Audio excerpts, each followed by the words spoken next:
Yeah. Better days, I pray for better days.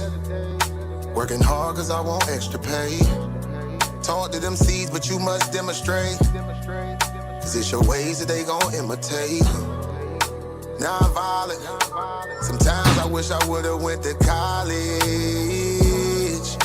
Frown proudly. Cause where I'm from, they hate you when you smiling. Your faith should be your gun. You can't leave home without it. The children being grown, cause all the parents acting childish. You show them your reality, I bet they doubt it. You tell them all about your dreams, that's when they out it. Your own blood. Ain't no family no more. They do you badly for show. You try to patch up your soul, Lord knows you on a mission to show him you so submissive. The prayer said in silence, you know the devil can hear him, pay attention. Know the war's within, how much time do you spend? Try to balance your zen, then again, losses is lessons. You tell me you trying to win, we know about saving money. You tell me you trying to spend that blood on it. Sweat, tears, you put that love on it. Your best years was just a dumb moment. You tired of going hungry, can't deal with fake making your life lonely. Your lack of faith that left your soul bony. But you gon' work and you gon' strive, do what it takes to survive. What is truth, what is a lie? You know that war's inside. Some get draped into the fake, they don't know what to decide. Wrong choice, meet your demise, keep that between you and I. You realize, some people you gon' let go, you visualize. The things you need to feed your soul is on the rise. They not gon' wanna let you go, but it's alright. It's cool to bury what's gon' grow. Went from wrong to the right, and to the dark to the light. It was a hell of a fight. You give it all your might. Gotta hold on tight and you stay strong and precise. You fight the war that's inside, cause it might change your life. From wrong to the right and to the dark from the light. It was a hell of a fight. You give it all your might. You just hold on tight and you stay strong and precise. You fight the war that's inside, cause it might change your life. I ain't the person that I used to be. So what I do today ain't things that you used to see. Stay the same, no, things change usually. Some folk I may know might get reintroduced to me. Yeah, I ain't the person that I used to be. So what I do today ain't things that you used to see. Stay the same, no, things change usually. Some folk I may know might get reintroduced to me.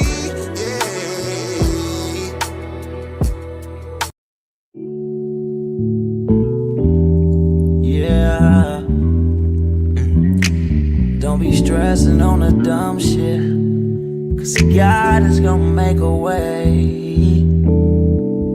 Just keep going and keep your faith, so you can win this race.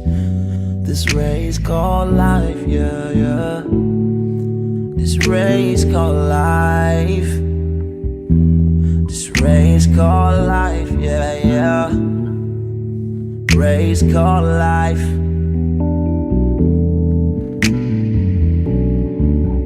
Yeah, yeah, yeah, yeah, yeah, yeah. I'm grinding cause I know that I'm gon' get it. I just gotta have vision, keep faith and be humble.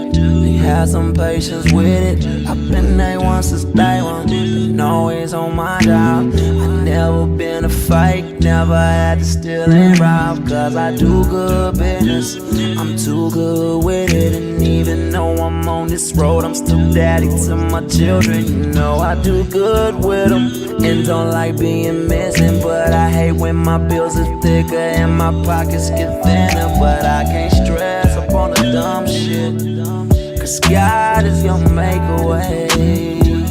I keep going and keep my faith in my pace, so I can win this race. Win this race called life. This race called life. I'm just trying to win this race called life. This race called life.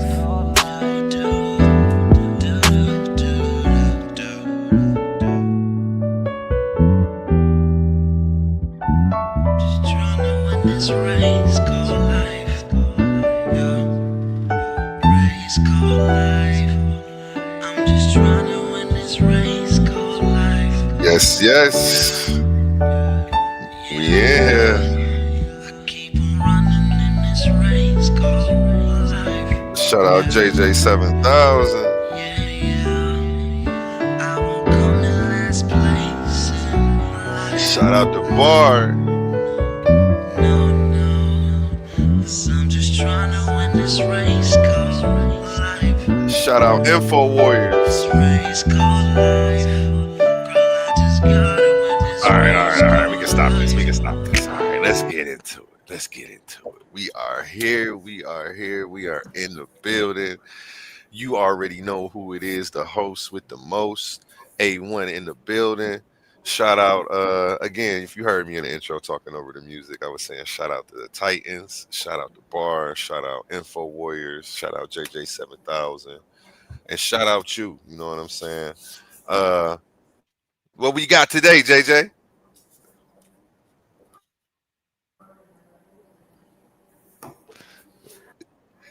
JJ must be taking a brief break, but while he's doing that, I'll go ahead and show you what we have coming up this week. You On there? Tuesday. Yeah, hold on. I'm going to show them what we have this week, and then we'll go ahead and get into this debate review. Tuesday, 6 p.m. Eastern Time. Hi, Amayan. Is that how you say his name, JJ? Yeah. Hi, Amayan. Amayan. Yep, Hi, Amayan. Titan interviews the number one seed in the tournament with a record of 12-0. He's a Hebrew Israelite from the church, from the true church of the firstborn.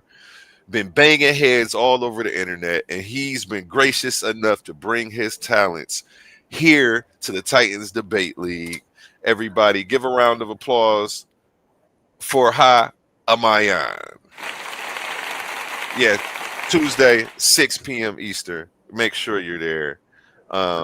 We have Naga War God to be announced. Be looking out for this Titan interview before the tournament starts as well. We have Kama Hitep. This is going to be October 1st, I believe. October 1st, 8 p.m. If you go to my page and hit live, you can go ahead and hit notify me and get a notification so you don't miss any of these interviews. The streams are already on the channel and scheduled. We have Chef Darius next Sunday, 8 p.m. Eastern. He's a number 12 seed in the tournament, a record of 0-0. Zero debate. So he's a newbie. He's the first Titan on Team Titans. Let's get a round of applause for that, everybody. Yes, he's an ominous, a herbalist, and a spiritualist, and he will be coming through for a Titan interview next Sunday, 8 p.m. And can't forget, you know what? We have Honey Clark to be announced. I still have to get ideology credentials in her record. Then we're going to schedule this, but be looking out for this one as well. And JJ, it's on you.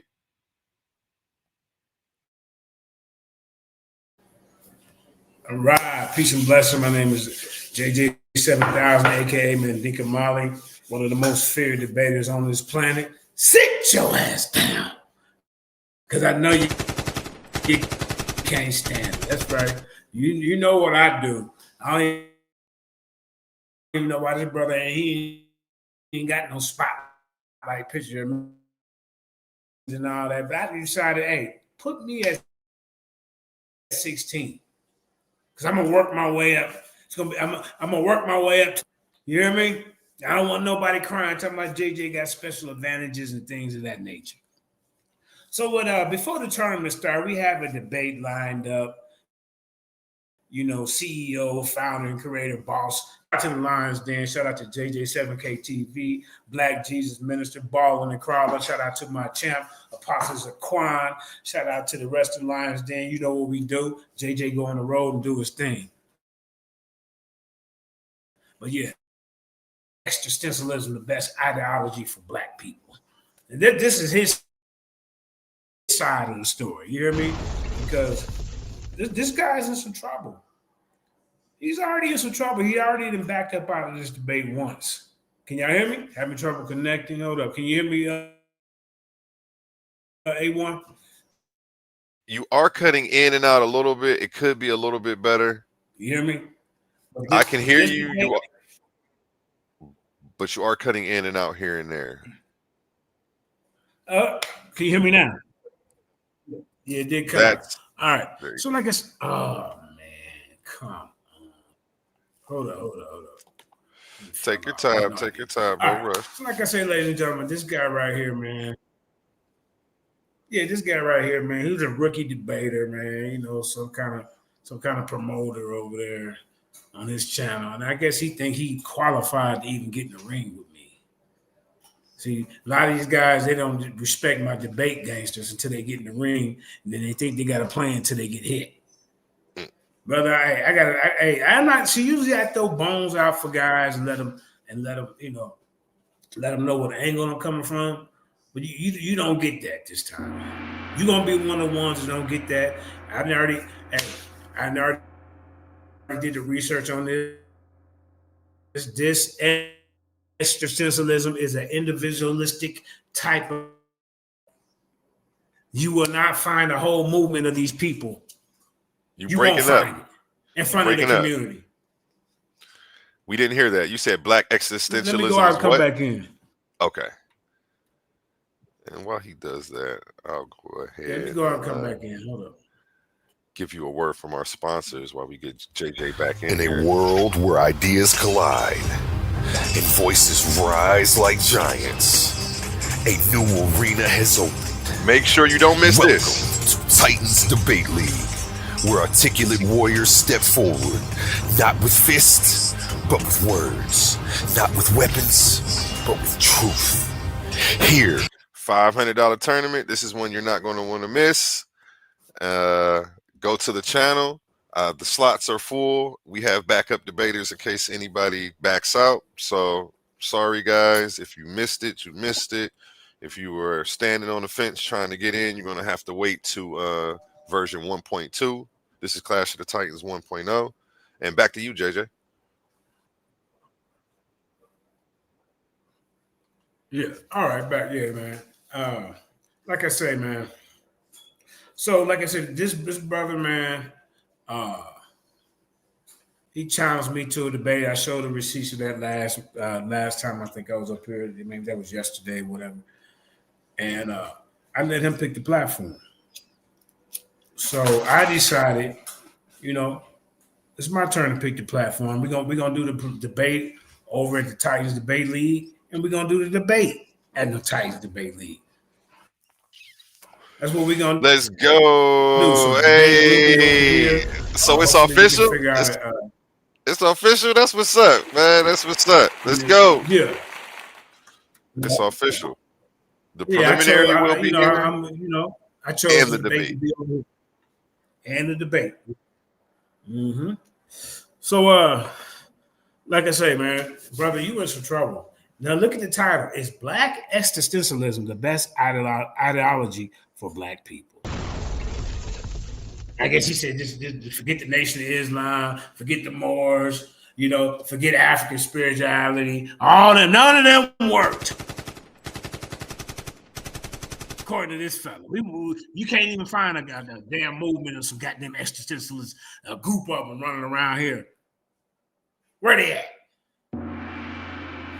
Then, like I said, some of the founding civil rights leaders, like Huey P. Newton, Angela Davis, and the rest of the hard-hitting rebels, they wasn't going for existentialism, sir. And then you're going to have a problem when I expose where it comes from. You in some trouble. You in some trouble, sir. But what we're going to do, man, I'm going to show you one of my classic beat downs. One of these guys that I slapped around a couple of months ago, Jose Vega. He's supposed to be the champion over there at Positive Bills Only Debate League. I took the belt from him. Once y'all see this guy said that Israel and Egypt is in America, and that all the Native Americans are the 12 tribes of Israel. You already lost with that, bro. I'm gonna let you know. You have already lost when you trying to come up here with this pseudo information talking about that. I guess Israel and Utah, y'all. Where the hell is Egypt? Where the Red Sea? Talking about all the biblical stuff happening over here in America. Man, you are some guy. I beat the shit out of this guy. Let me show y'all. Shout out to the Lions, man. Peace and blessings. Shout out to JJ7K TV. Shout out to Titans Debate League. Hit that like, share, and subscribe. Shout out to Sister Ivy, Sister Karima, Neo Love, you know, the old school Mudawa. You know what I'm saying? Oh yeah, this is real.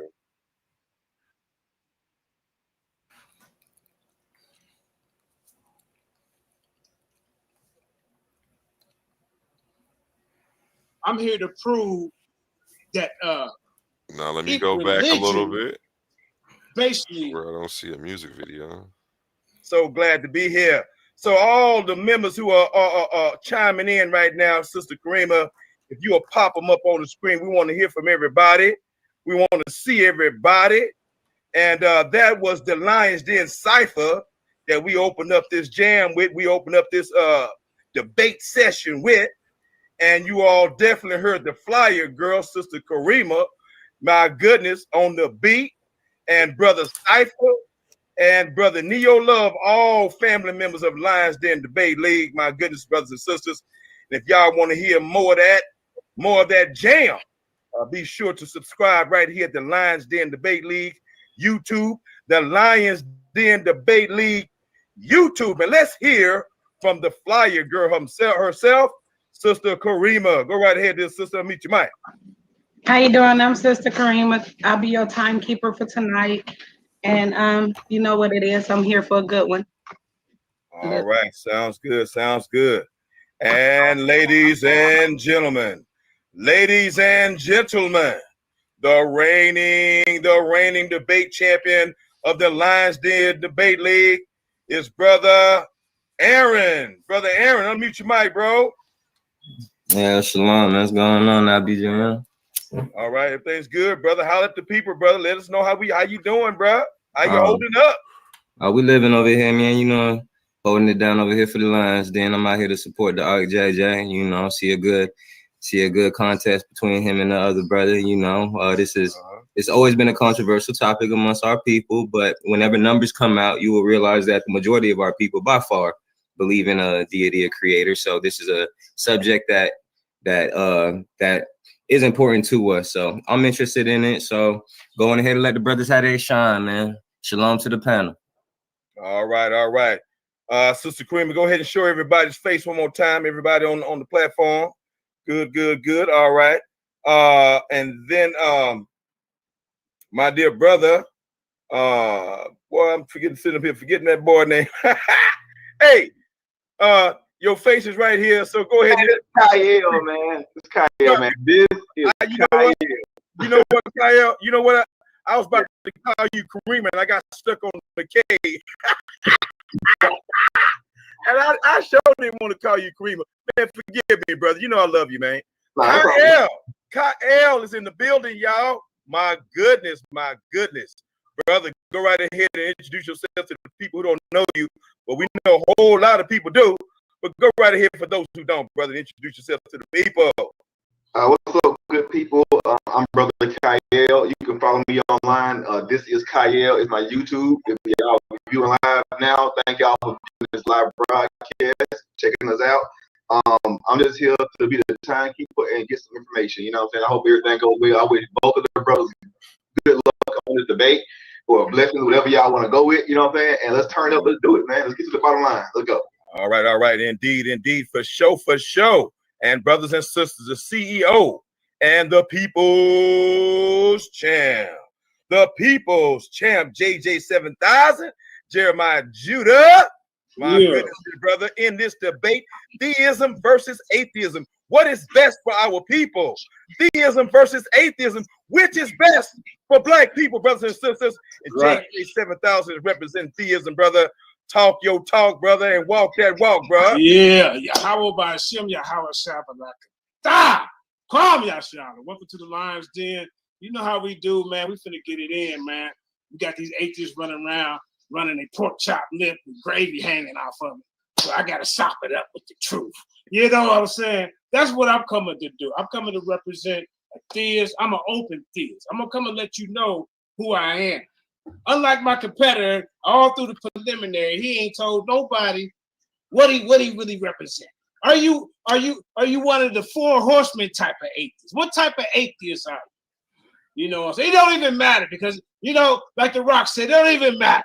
Shut your mouth because the whole thing is nonsense. You understand me? I'm here to prove that there is an intelligent designer. I'm here to prove that religion basically overrides theism, or believing in God overrides atheism. Nothing for nothing. You see what I'm saying? So I'm gonna bring out some science. I'm gonna be in the scriptures.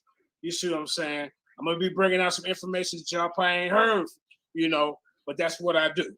You know what I'm saying? So, hey, everybody, man, get your popcorn, man. 7,000 about to go to work like you always do. And if you want one of these 7,000 these Lions Den t-shirts, holla at D Weezy.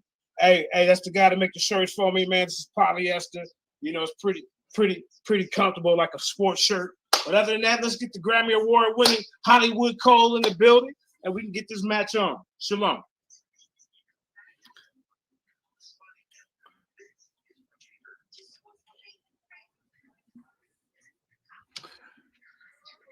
My name is Sebastian Cole. Before I get started, I need the link to the YouTube. The one that went straight to the Lions Den page is not working for my people, so I need that link. Could somebody put that in my my Facebook Messenger? That would be great. Okay. Also, I looked at the title of this debate. Sister Kareema, you accidentally put. Yeah, no, I changed it. It's Okay. right on two groups, but it's wrong on the other one. But I changed it. Okay, cool. And I apologize, Sebastian. Are you finished with that with that request, brother? I do. Go ahead. Yeah, let us people in. I just need to get the link. So wherever the link. Okay, I'm gonna send it to the your messenger. Okay. Okay. That's the YouTube channel. Then they can also watch it here on Facebook. Okay. Facebook Did you channel. post? You posted it on your Facebook, Jeremiah? Yeah, you know what the flyer that's on Facebook, and I tagged you to it. It's got the link right there with the flyer. Man, okay. Hold on. Let me see. I just need to. I don't want people to miss out on what's going on, man. Yeah, I don't either. Man. I don't want them to miss his ass with you. Is this it right here? Okay, let me see if I can. Wow, okay. And Brother Cole, I wanted you to know that I was giving your introduction. I'm sorry. You broke in. I was doing your introduction before you broke in, but my mic was muted. So I guess it happened at the right time. Okay. Man, I'm having a hard time. Give me just a second. Let me send it to you real quick. Hold up. Oh yeah, send it to me because I want to make sure that people can watch it, man. All right. While he's doing that, is there anybody who wants? You can go ahead and mute your mic and then unmute your mic when you're ready, Sebastian. Is there anybody who wants to promote their platform in the upcoming debates? Kyle, what's going on over there? Hey, wanted to fast forward to the give Pastor Bennett that. How far?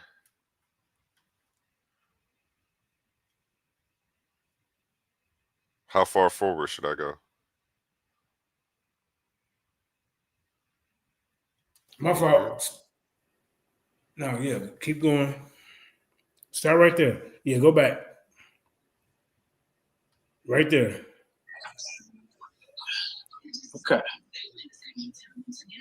Man, you got a fan already? Look at Mungo. He tripping. All right, JJ, it's on. Hold on. Let me make it big for everybody. Hold on. All right. You know, saying JJ in the technical stages now, boy. All right, brothers and sisters, we're going to have 3 15-minute rounds, up to 3 15-minute rounds. It could be less. And immediately after that, brothers and sisters, we will have a final 5-minute rebuttal from each of our debaters tonight. And then a 5-minute question round, I believe it is, or 5 questions. And then at the end, we will take questions and comments. So be sure that you guys chime in with get ready your questions, your comments that you can pose directly to our debaters tonight, Brother JJ 7000 and Brother Sebastian Cole. All right, Brother JJ, go right ahead, bro. All right, man. All right, this debate right here is theism versus atheism. Which one is best for our people? Meaning our people, you know, ones that look like you and I, but it also could be for ones who have, connected with us. You know, I'm not going to leave nobody out, but mainly the concern is this is our community. But I know we have others that's not exactly like us. So it's atheism versus theism, and basically, the overwhelming majority of Americans believe in God. This conviction has existed since the beginning of recorded time, and it's shared by billions around the world. You know what I'm saying? And what I'm gonna do, I'm gonna go ahead and bring Dr. Gene Hammer. I'm gonna go ahead and bring him to the table, the guy Gene. You know what I'm saying? My goal is to point out, like I said, that there is intelligent design. We are hardwired to believe in God. Being just religious and have some kind of morals is very important. It actually helps with brain activity. So I'm gonna be here. That's the angle I'm going. So just ride with 7,000 for a minute. All right. Now, in the guide, Dr. Gene Harmer reveals that this indication towards religious faith is a good measure due to our genes and may even offer an evolutionary advantage by helping us get through difficulties, reducing stress, preventing disease, and extending life. You know what I'm saying? And a lot of, like I told you, man, they've done a lot of articles. Newsweek has done an article. This is your brain on religion. We're gonna be focused on the frontal lobe and things of that nature. You know what I'm saying? Like I said, we are hardwired to believe into the existence of God. You know, the genetic imperative. Dr. Dean Harmer, PhD, a behavioral geneticist who has worked at the National Cancer Institute and the NHI, took the neurotheologian proposal that religious belief has a neural substrate, another step, and asks, is God in effect embedded in our genes? And if so, which genes? If there were the case, it would mean that people are not only wired to believe in God, but genetically programmed to do so as well. All right, let's keep it moving. All right. Okay. In 2004, Hammer published the guide Gene, How Faith is Hardwired into Our Genes, which was showcased in a Time cover story on neurotheology. Harmer made it clear that he had approached his work with the tools of natural science. The first task for any scientist attempting to link genetics to spirituality is to show that spirituality can be defined and quantified. You know what I'm saying? And this is a little something I'm going to be bringing out right here, signature in the cell, DNA, and the evidence for intelligence design. I told you that's the angle that we're going. You know what I'm saying? We are, like I say, everything, nothing just happened by chance. We ain't going that route. You know what I'm saying? There's a lot of complication in things. But how does one quantify spirituality? A quality that should be seen by the very nature to defy measurement. As part of a study of genetics and personality in cigarette smokers, sponsored by the NCI, Harmer has previously used the temperament and character inventory, which includes a self-transparent scale developed by C. Robert Collinger, MD, professor of psychiatry at Washington University Medical School in St. Louis. Harmer felt that Collinger's self-transparent scale made it possible to quantify people's capability to reach out beyond themselves, to see everything in the world as part of one great totality. And as you can see below, there's references and sources right there. You know what I'm saying? That's what I'm bringing to the table. Let's keep it moving. Time goes by fast. Dr. Andrew Newberg is a neuroscientist who studies the relationship between brain function and various mental states. He's a pioneer in the neurological study of religious and spiritual experiences. Like I say, man, this is embedded in us. You see what I'm saying? Our ancestors always believed in a creator. And this guy want to try to come to the debate. So like, this atheism is best for us. But wait till I show you some of the stuff I got for him.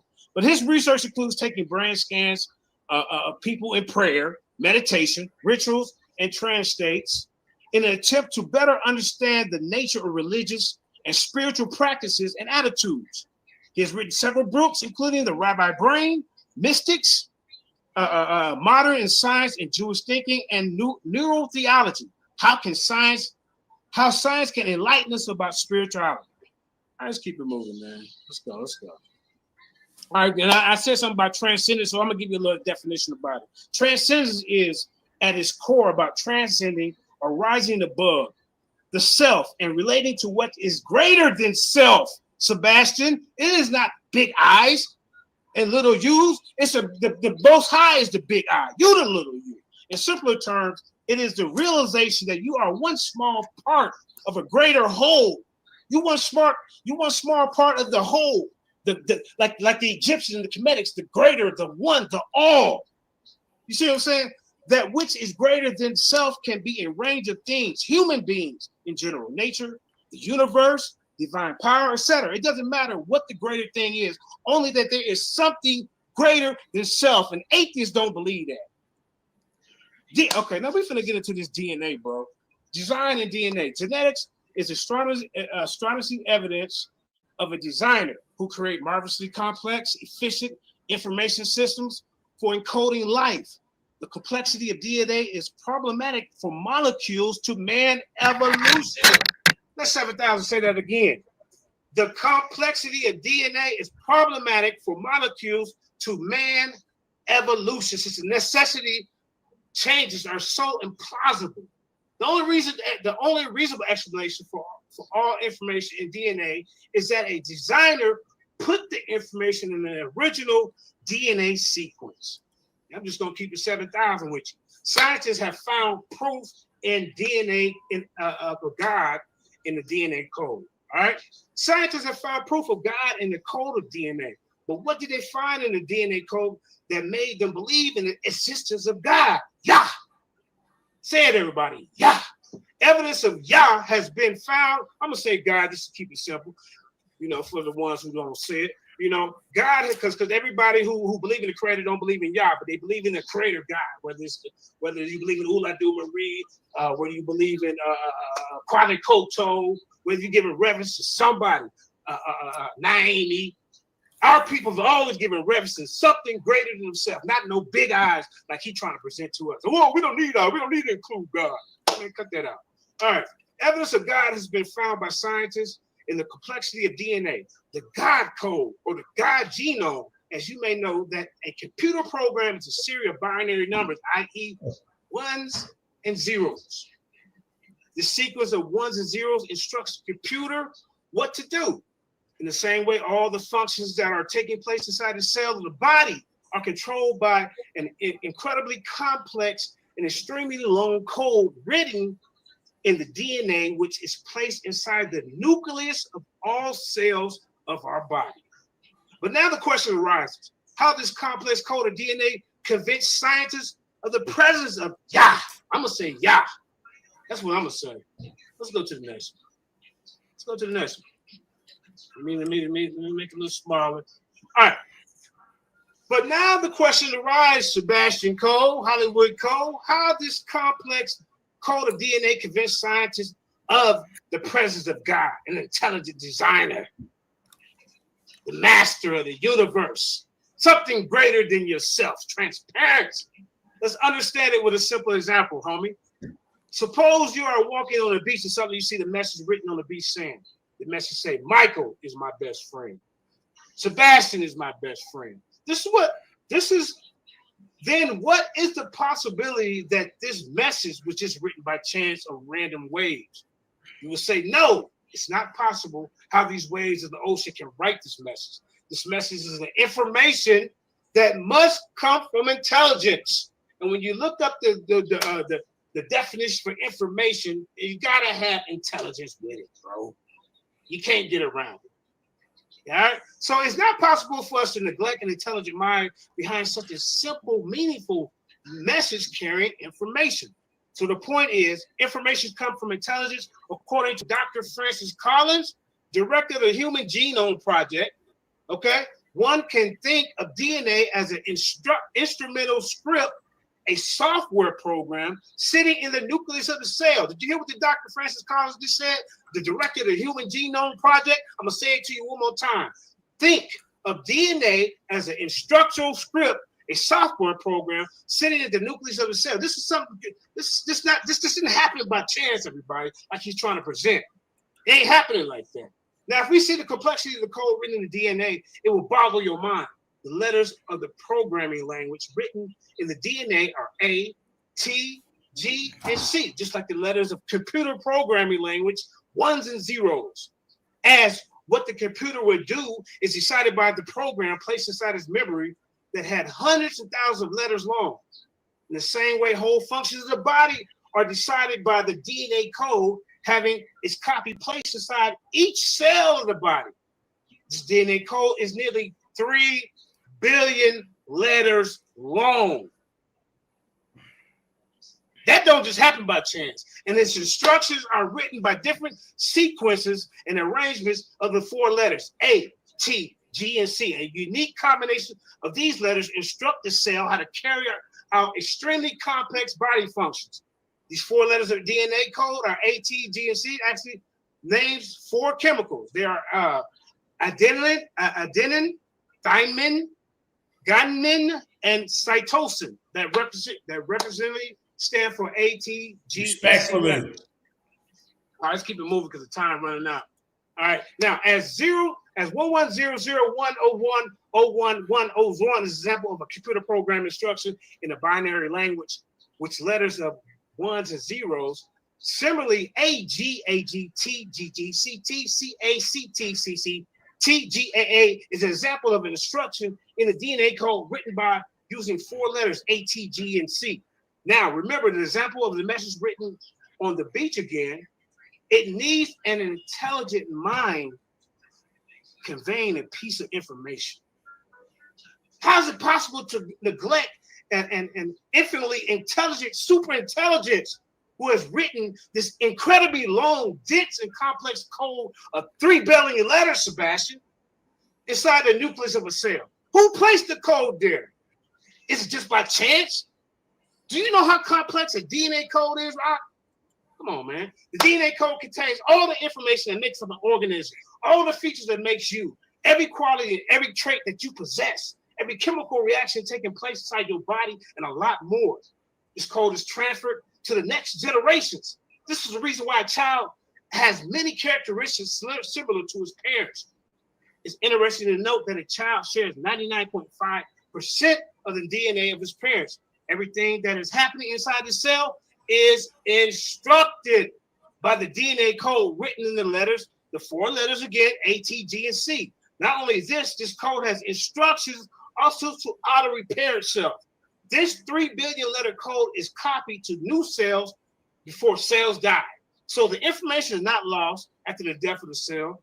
This is unbelievably complex functions are performed by the DNA code at extremely high speed without you even noticing. So it's obvious that job to write a program is beyond the limits of a human mind. No program has ever been written by chance. I want everybody to listen, and I'm saying it again. No program has ever been written just by chance. Let's go to the next one. If you're a computer program, then you can understand how much intelligence, concentration, creativity, pain, and time it takes to write a simple code of just a few hundred words. If you want to get a task done by instructing a machine, can that computer program be written without an intelligent programmer? Ask yourself that. By itself, by chance? No. So how do we think that this incredibly long code of 3 billion letters that is unbelievably complex and the distance storage of information in the universe can be written without any super intelligence behind it? It's preposterous. Man, but see, that's what these atheists do, man. They believe in I, self. It's do as thou will. This is who I am. I don't need to have any boundaries of law. I don't have to follow what a God tell me. I am the God. And that's what, but the crazy part is, like he told me, there's no organization in the atheist movement. There is no movement. How can this be better for our people? And they can't even bring us under one accord. Now, 150 years ago, Charles Darwin revolutionized biology. But did he refute intelligent design? I hope I got more time to get into this. But if not, you got 30 more seconds. 30 more seconds. All right, you lucky boy. That's what I'm telling you, man. Hey, stay tuned for the second round. 150 years ago, Charles Darwin revolutionized biology. Did he refute intelligent design? That's what we're gonna get into next. And I got these scriptures for you. I got all kind of stuff, man. I'm gonna get into the car and the bar, and it's all on the popping in the den. Let's get it in. One. All right. That's the end of JJ's round. He left 8 seconds to spare. Oh, well, Yahweh Shem Yahweh Sabbath. I could die. Yeah, that too. All right, Sebastian Cole, it's on you, my brother. The time has been reset. You have 15 minutes. Once you start sharing your screen, the time will then start. Let us know whenever you're ready, good brother. I think you're muted. Unmute yourself, bro. Okay, you see my screen? Yes, sir. Let's rock and roll. Atheism versus theism. Which one is best for the community? I got to start by saying that when I talk about what's best, I'm talking about what gives us power, right?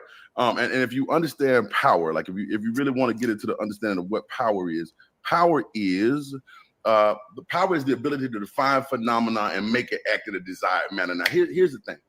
In order to be powerful, we need two things in our community. First of which is going to be, we need information. And then secondly, we need morality.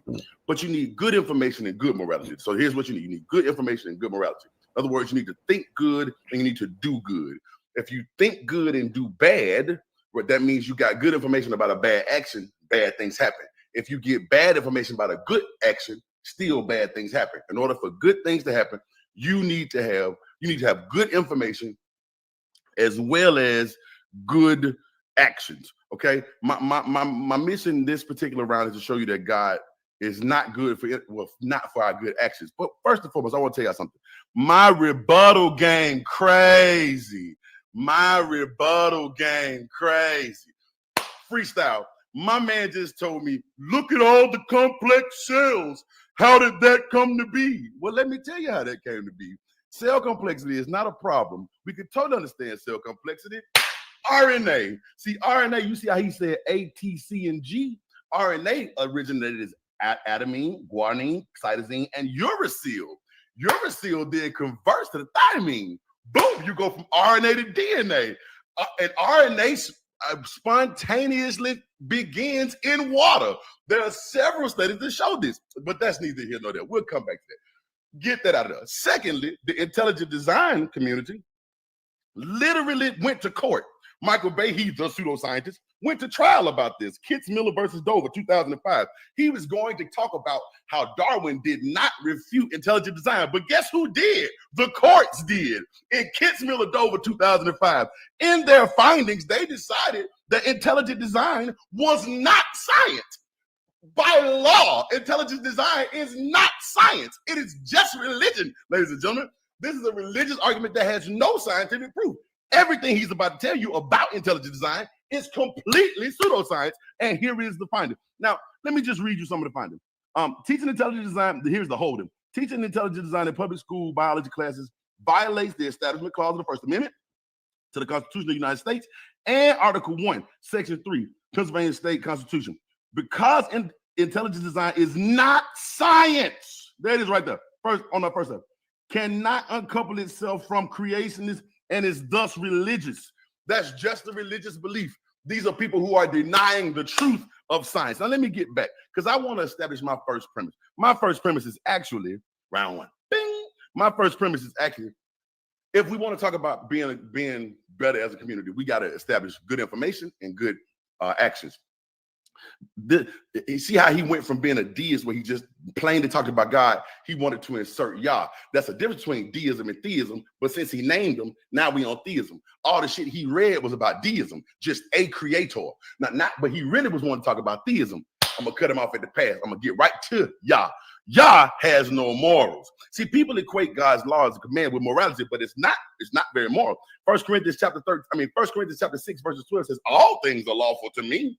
God's law will allow a lot, and I'm going to show you how he's going to let that happen. All things are lawful to me, but not all things are expedient. All things are lawful, but I won't be brought under the power of any. So I got to understand what a moral is. See, a moral is a person's standard of behavior for what they will and what they won't do. I'm going to show you God, this God, Yah, has no standards for what he will or what he won't do. He is not a moral God. God has neither objective nor subjective morality. Thus, he cannot be a source of morality. Look at this list of things I got. Murder, sex slavery, genocide, infanticide. Do y'all think, genocide is the killing of races, infanticide is the killing of children. Do y'all think any of that is moral? Sure the fuck hope not, right? Okay, all right, so I'm gonna show you that God either condoned by not punishing or stopping or commanded all of these. Okay, boom. First off, God commands murder of an Israelite. Numbers chapter 15, I started at verse 32. And while the children of Israel were in the wilderness, they found a man gathering sticks upon the Sabbath day. And when they found a man gathering sticks, they brought him unto Moses and Aaron and unto the congregation. And they put him in ward because it was not declared what should be done with him. And the Lord said unto Moses, this man shall be surely put to death, and all the congregation shall stone him with stones without the camp. And the congregation brought him without the camp and stoned him with stones, and he died. Now wait, this man got caught picking up sticks on the Sabbath. They then went and talked to God and said, what should we do about the man who picked up sticks on the Sabbath? This is how I'm going to prove to you that this morality is subjective. It ain't even really subjective. It just don't exist. What should we do about a man who picked up sticks on the Sabbath? He shouldn't have done that. He picked up sticks on the Sabbath. God's answer to picking up sticks on the Sabbath was to pick up stones on the Sabbath and throw them at him. You have no moral. If what he did wrong was pick up something on the Sabbath, you did more work by picking up something heavier on the Sabbath. God has no morals. He commanded murder. What is murder? Murder is the killing of a human being by a sane person with intent, malice, and a forethought. These people were sane, or at least they thought they were sane, talking to an invisible being, asking them, what should we do? The invisible being said, you should kill him with rocks. Didn't even think about the fact that rocks are heavier than sticks. You killed him with a heavier object, thus you did more work on the Sabbath. All y'all should be dead by your own fucking premonitions. Let's keep going. God commands genocide. What's genocide? The deliberate killing of a large number of people from a particular nation or ethnic group with the aim of destroying that next group. Here it is. God said, but the cities of the people which the Lord thy God doth give thee for an inheritance, thou shalt save alive nothing that breatheth. Right? Here's how you know it's genocide. But thou shalt utterly destroy them, namely the Hittites, the Amorites, the Canaanites, the Perizzites, the Hivites, the Jebusites, as the Lord thy God hath commanded thee. This is literally God commanding ethnic cleansing or genocide. Is genocide moral? Hell no. All right, let's keep going. Let's just so we check, who killed more people in the Bible? Did God kill the most people in the Bible? Did the devil kill the most people in the Bible? Well, in the Old Testament, that's how we count it. In a book written called Drunk with Blood by Steve Wells, he counted up every murder in the Bible, every murder in the Old Testament. Okay, and what he concluded was that in the Old Testament, the devil killed 10 people, and he killed those 10 people in the book of Job. God, on the other hand, killed 2,038,344 people. God really liked killing people. All right, let's keep going. Let me see, where were we? Did that one. Boom. God likes child sacrifice. Now we on infanticide, right? And it reads this way. And it came to pass after these things that God did tempt Abram. Y'all know this, Genesis 22. God did tempt Abram and said unto him, Abram, and he said, behold, here I am. And he said, take now thy son, thine only son Isaac, whom thou lovest, and get thee into the land of Moriah and offer him up for a burnt offering upon one of the mountains which I shall send thee. Now, right now, most of y'all theists are sitting there thinking of a reason why that's okay. But this is Father Abraham, the father of the faith, who is listening to a voice in his head say, go kill your son and then burn him. You thinking, well, he didn't kill him because it was a ram in the bush. I get it. I totally understand. I'm with you. You're right, because he did. But he definitely commanded him to kill him. Let's keep going. If fuck them kids was a commandment. If fuck them kids was a commandment. He continues to command this. This is over in the book of Leviticus. Only the firstlings of the beast which should which should be the Lord's firstling. No man shall sanctify, whether it be ox or sheep, it is the Lord's. And if it is an unclean beast, then he shall redeem it to thine estimation, and shall add a fifth part of it thereto. Or if it be not redeemed, then he shall add, then it shall be sold according to the estimation, notwithstanding the devoted thing. Okay, that a man shall devote unto the Lord of all that he hath, both of man, right, and beast, and of the field of his possession, shall be sold or redeemed. Every devoted thing is most holy unto the Lord. Nothing that is devoted, none devoted, which shall be devoted of men, shall be redeemed, but shall surely be put to death. This is of your firstborn children. God commanded people to kill their firstborn kids. If fuck them kids was a commandment, okay, fuck them kids, ain't that right? Fuck them kids. We don't need kids. Kill your firstborn. That's what this God like you to do. Oh, and you think, well, nah, that ain't really what he meant. He didn't really mean that. Oh, he knew what he was doing. This comes from Ezekiel chapter 22. Nevertheless, I withdrew mine hand and wrought for my name's sake that it should not be polluted in the sight of the heathen, in whose sight I brought them forth. I lifted up my hand unto them also into the wilderness, that I would scatter them amongst the heathen and disperse them amongst the countries, because they had not executed my judgment. See, he's a really jealous God. I'm gonna get to that in a minute. Because they had not executed my judgments, but had despised my statutes, and there's a reason they despised them, and had polluted my Sabbath, and their eyes were after their father's idol. Wherefore I gave them also statutes that were not good, and judgments whereby they could not live or should not live. And I polluted them in their own gifts or sacrifices, in that they caused to pass through the fire all that openeth the womb. Remember, everything that come out the womb is his. I made them kill their firstborn kids, that I might make them desolate, to the end that they may know that I am the Lord. He told you to kill your kids for fuck's sake. This is the morality you want to follow. Okay, let's keep going. You say, well, maybe see you saying that, but you got to prove that because he didn't kill Isaac. And okay, great. God accepts child sacrifice. Judges chapter 11, when Jephthah made a promise to God that he was going to kill the first thing that came out of his house, God accepted this sacrifice. I ain't gonna even read you all this. I mean, you can read this. You get this. Judges chapter 11. We'll start at verse 34.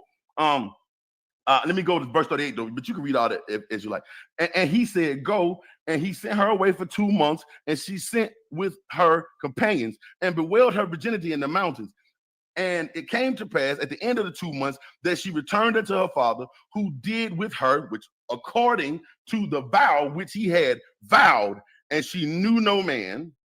And it was the custom of Israel that the daughters of Israel went yearly to lament the daughter of Jephthah. He killed her. That was the vow that he had made. God accepted that. God didn't stop that from happening. He accepted that.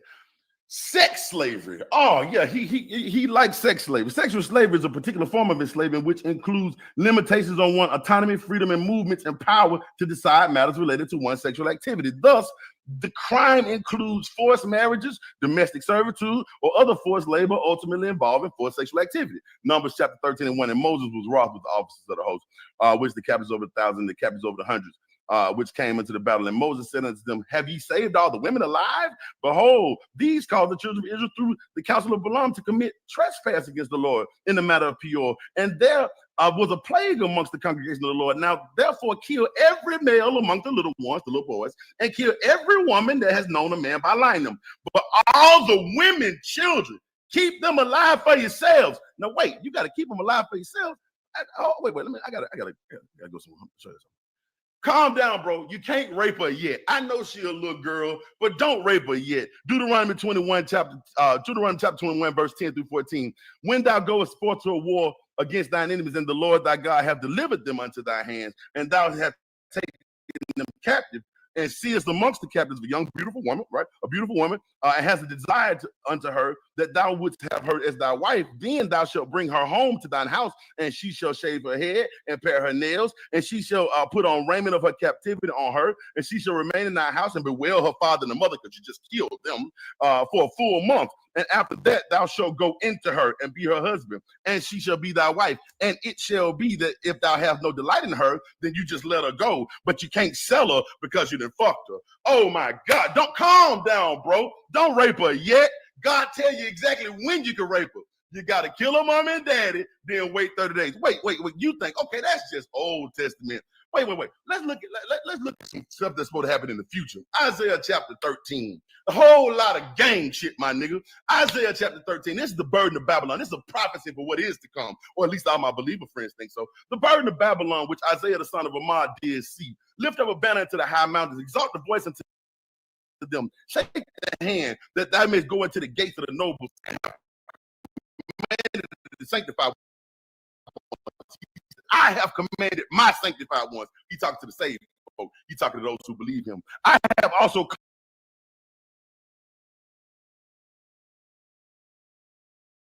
Oh, my mighty ones for mine anger. Okay, he's still talking to the saved folk.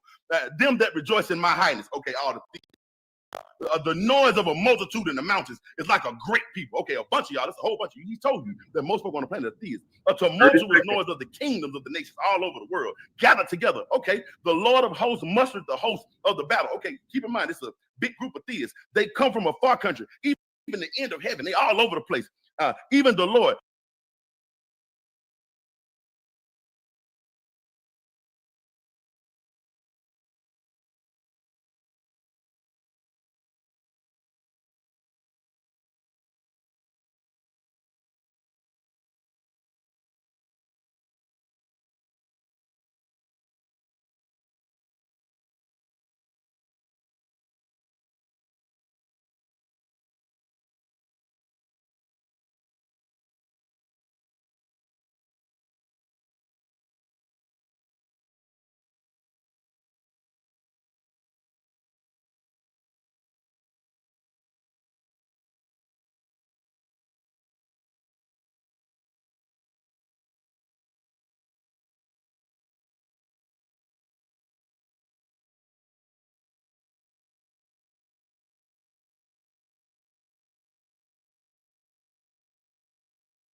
They are the weapons of his indignation to destroy the whole land. See, God wants you to participate in this. And what does he want you to participate in? Later on in the chapter, rape culture had to start somewhere, right? This is what he wants you to do later on in the chapter. Every one of them that is found shall be thrust through. And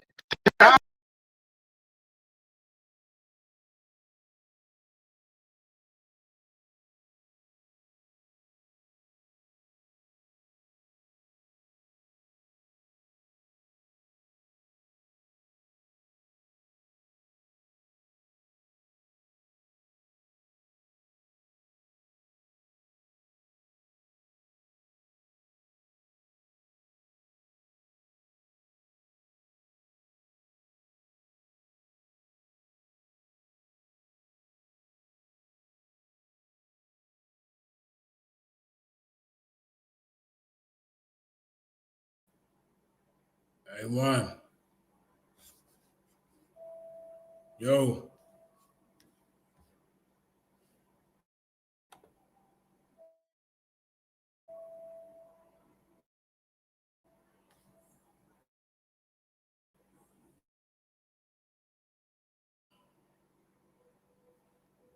Time. I gotta say this. The house shall be spoiled and the wives ravished. No, man, time. You ran out of time, bro. You right there. You right there. Pick up on the second round, bro. Time is over for you, bro. JJ cut his a little bit short, so I can't give you no extra.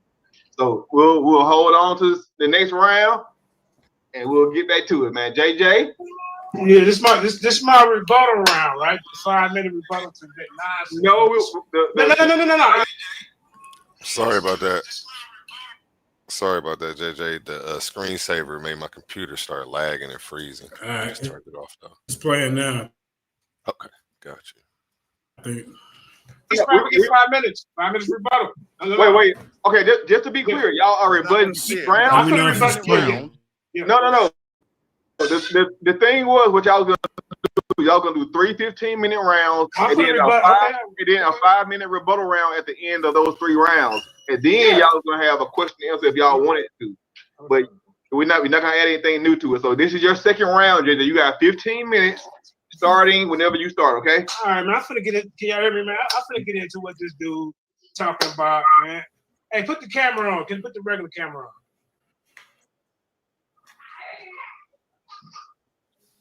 Don't worry about it. And this brother talking about rape, man. Deuteronomy 21:10-14. I'm gonna rebuttal this and then I'm gonna get back to my information. Yeah, hold on. Let me go. All right. I'm gonna get back to my information. Now, when they go forth to war against thy enemies, and the Lord thy God has delivered them into the hands of thy host, take them captive, and seest among the captives a beautiful woman, and he has desired to her that thou wouldest have her for thy wife. All right. Then thou shalt bring her home in thy house, and shalt shave her head and pare her nails, and she shall put a raiment of her captivity from off of her. Hey, Meaning, JJ, bro, Listen, I stopped. No. I'm going to my thing, bro. I'm trying to help you. Do you want to share your screen because it's not showing, bro? So I'm trying to tell you. No. This is part of my rebuttal. What he's talking about. Okay, my bad. Go ahead, bro. Where Black Jesus at? Where he at? You still here? All right, man. We ain't finna do this, man. Now listen.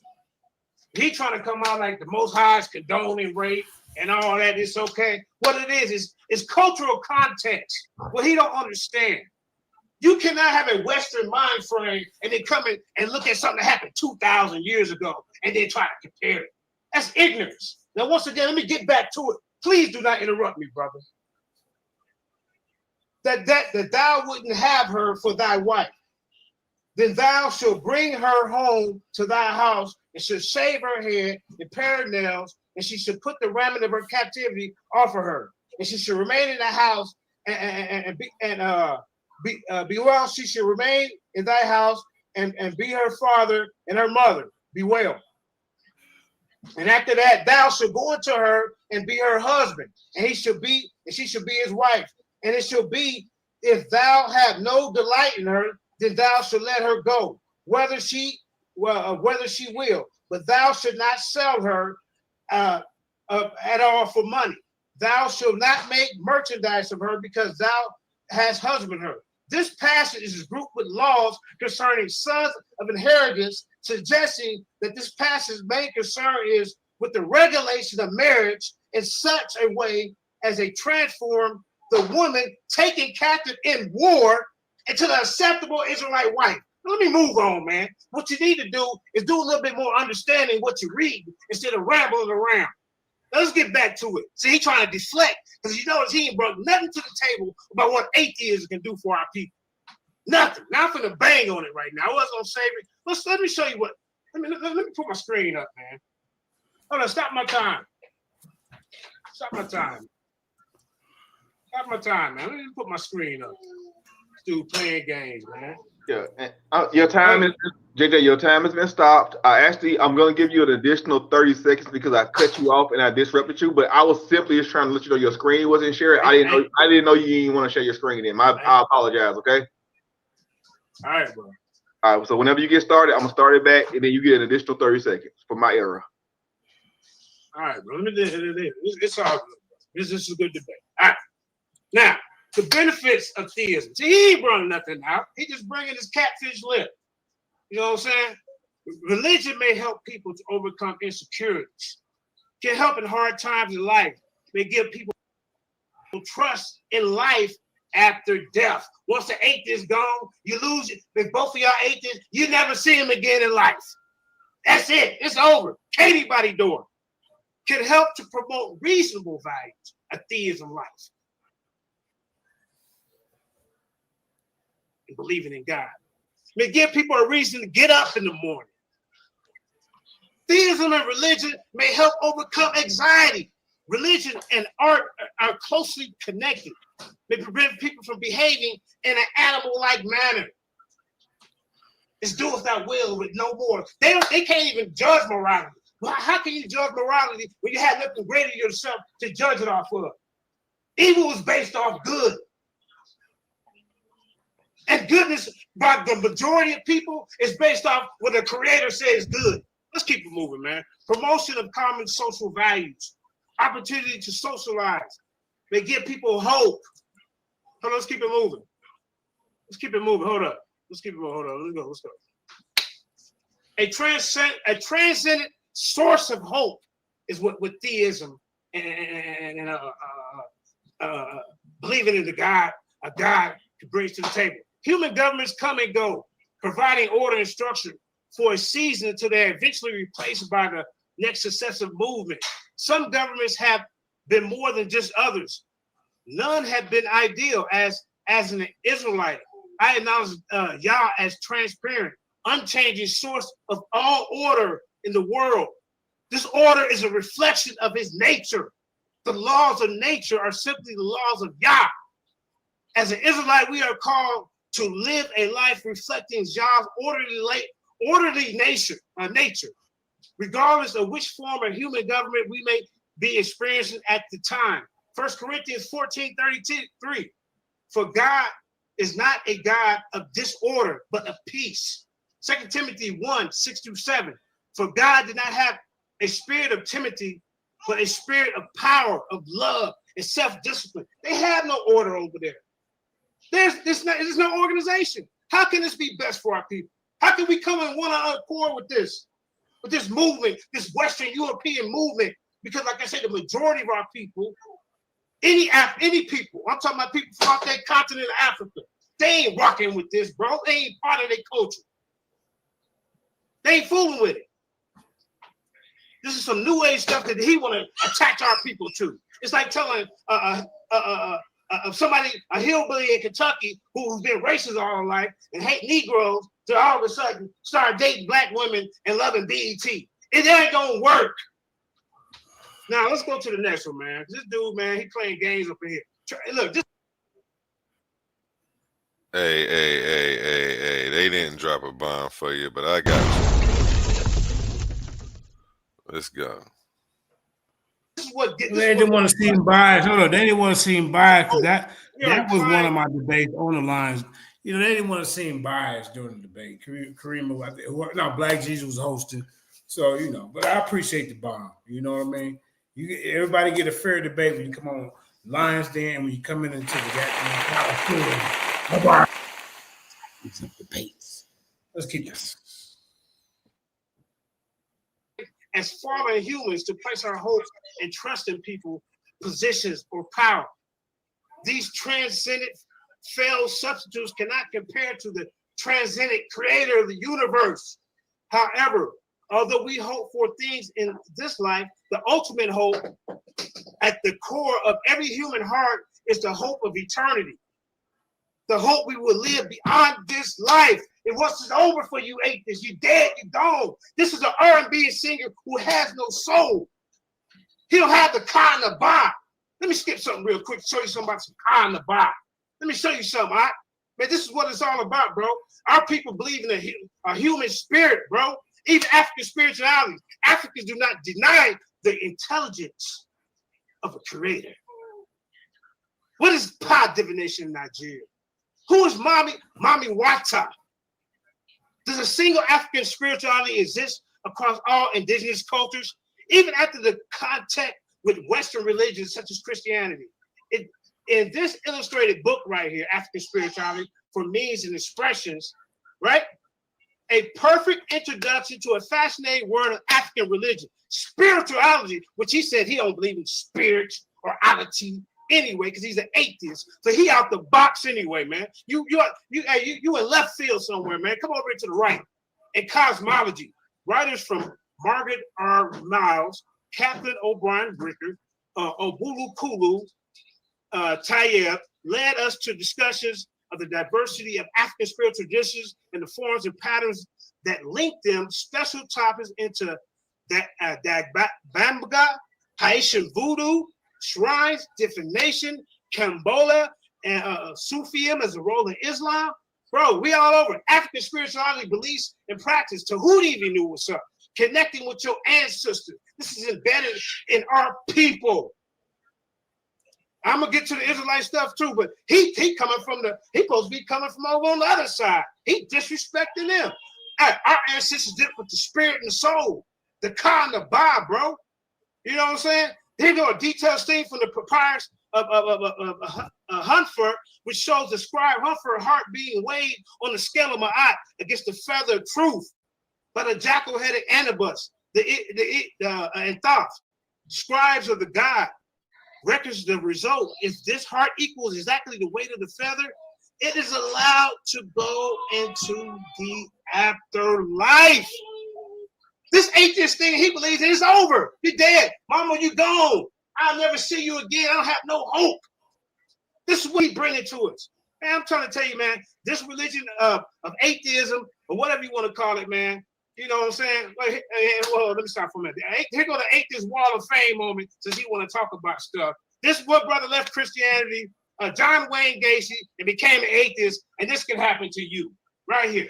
You see what I'm saying? He was an American serial killer, sex offender, known as the Killer Clown, who assaulted and murdered at least 33 young men and boys. And we're speaking of men and boys, but the thing is, with the 4% of black atheists that we have in the United States, 96% of them support the LGBTQ movement. This is what happens when your mind is on atheism right there. Let's get back from the atheist wall of fame moment. All right, let's go to some benefits. Let's go to some of the stuff that's just a disadvantage of being atheist. Poor health, both physical and mental health, right? You can go look that up in Atheism and Health. I'm gonna pull it up. Eternal punishment in hell after you die. Really ain't nothing happens after you die. Bye, mama. It's over. Atheists also offer no basis of morality. They have no, they have nothing to judge good off of.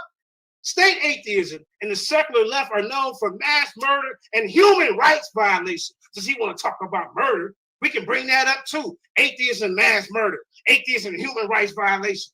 Atheism, let me get to some of it real quick, man. Since you want to run his mouth, since you want to run your mouth over there and cuss all over the platform with no respect. As you see, we respectable over here, theists. We don't cuss and say all that F words when we doing a debate. We want our children to watch.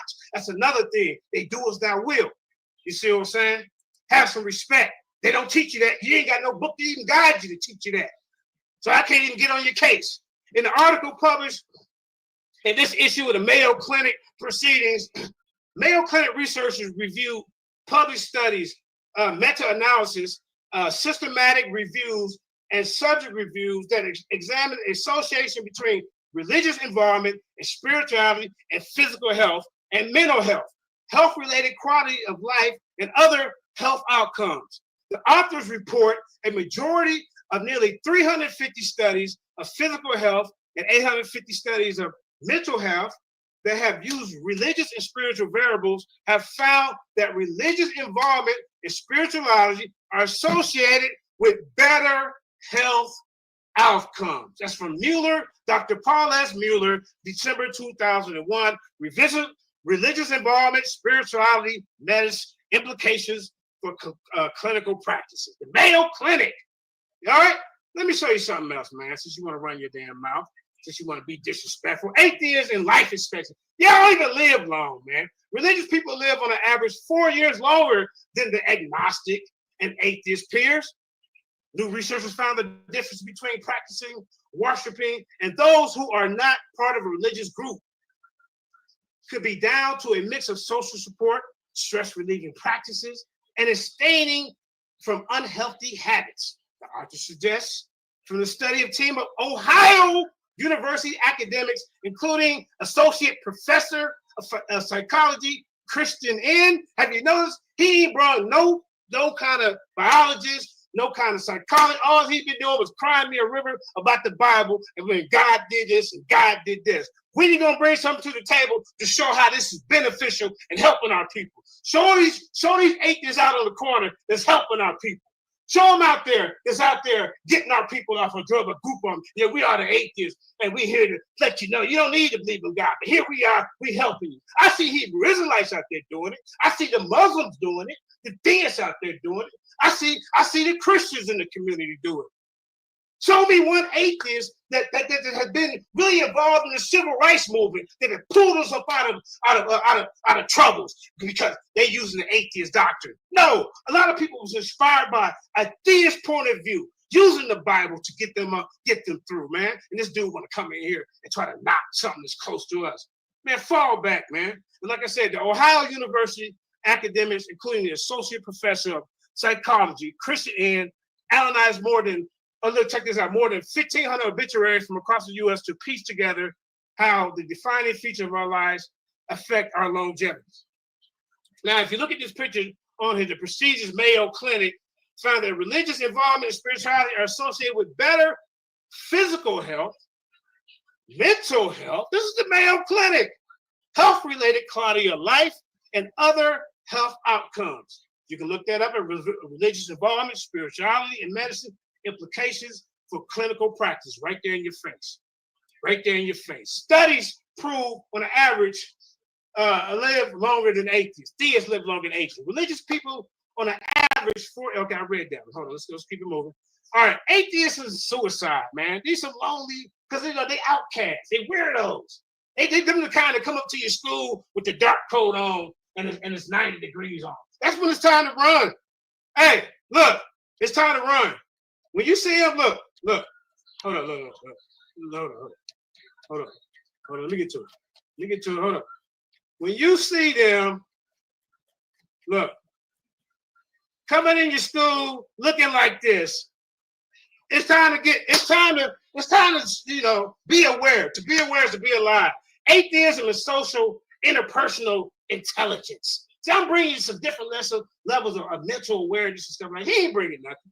The atheist P.Z. Myers, quoting fellow leftist Alex Nichols, said that giants associate outspoken atheists with neckbeards, among other things, cause many liberals, leftists to leave the atheist tent, and those who remain, for the most part, lack in social skills and self-awareness, everybody. This is your brain on atheism. Atheist killer Devin Patrick Kelly. This is your brain on atheism. This is your brain on atheism. Any more questions? Now, let me get back to what I'm talking about, bro, because he's playing games. All right. Atheism offers an inferior sense of community, and atheistic culture experience more loneliness. You can look it up and see atheism's loneliness. In Western world, atheists are more engaged in bitter infighting. According to the international study done by William Ben Bridge, I'm bringing out more people. When are you going to bring somebody out? Somebody besides yourself and all that crime. Atheism is common among those interpersonal social obligations are weak and also connected to lower fertility rates. You know what I'm saying? They ain't really being fruitful and multiplying. In advanced industrial nations. You see what I'm saying? I mean, look, atheists in religious countries are often experience distrust and social ostracism. Hey, we don't want y'all around us, man. You weirdos. Hold on, let's keep it moving, man. Let's go to the next one, man. In the article published in the Mayo Clinic, let's see, hold on. I read that one. No, I read that. Let's keep it moving. Let's see. Okay, atheism is suicide. Loneliness is the major risk factor for suicidal thoughts. In many atheist countries that develop world, there are considerable problems of loneliness. Furthermore, many atheists feel isolated within these theistic cultures, although there are recent studies related to atheism being a causal factor for suicide. An early proponent of atheism being a causal factor for suicide was Reverend Doctor, there goes some more doctors, Robert Stewart MacArthur. Man, I mean, look, what's this? Right.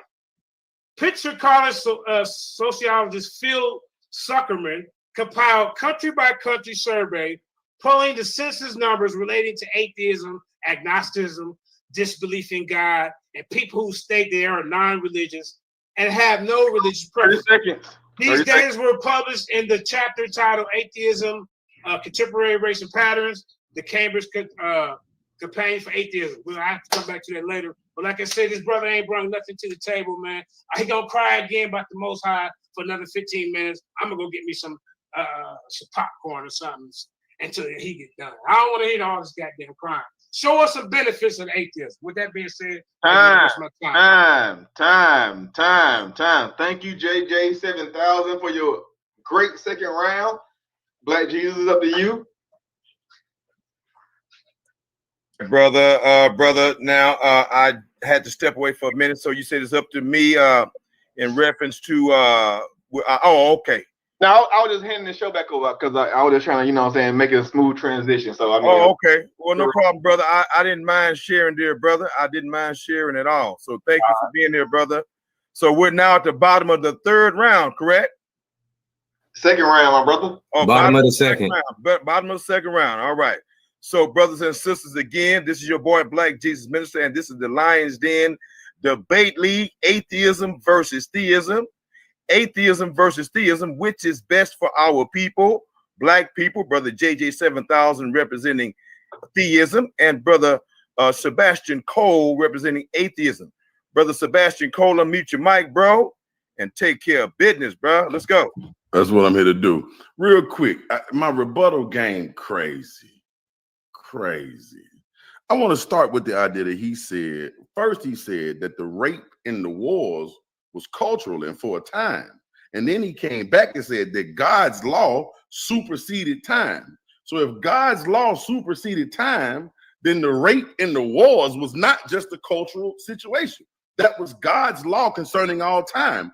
At the very last second of what I was just saying, I was telling you in the future, when God comes back to judge, he gonna have you rape people's wives. I can show you that again. Now I'm gonna wait for the rebuttal round. Though. I'm gonna wait. Okay, so that law about raping prisoners was not just for a time. That's how God feels about rape. Now he gonna say I'm crying.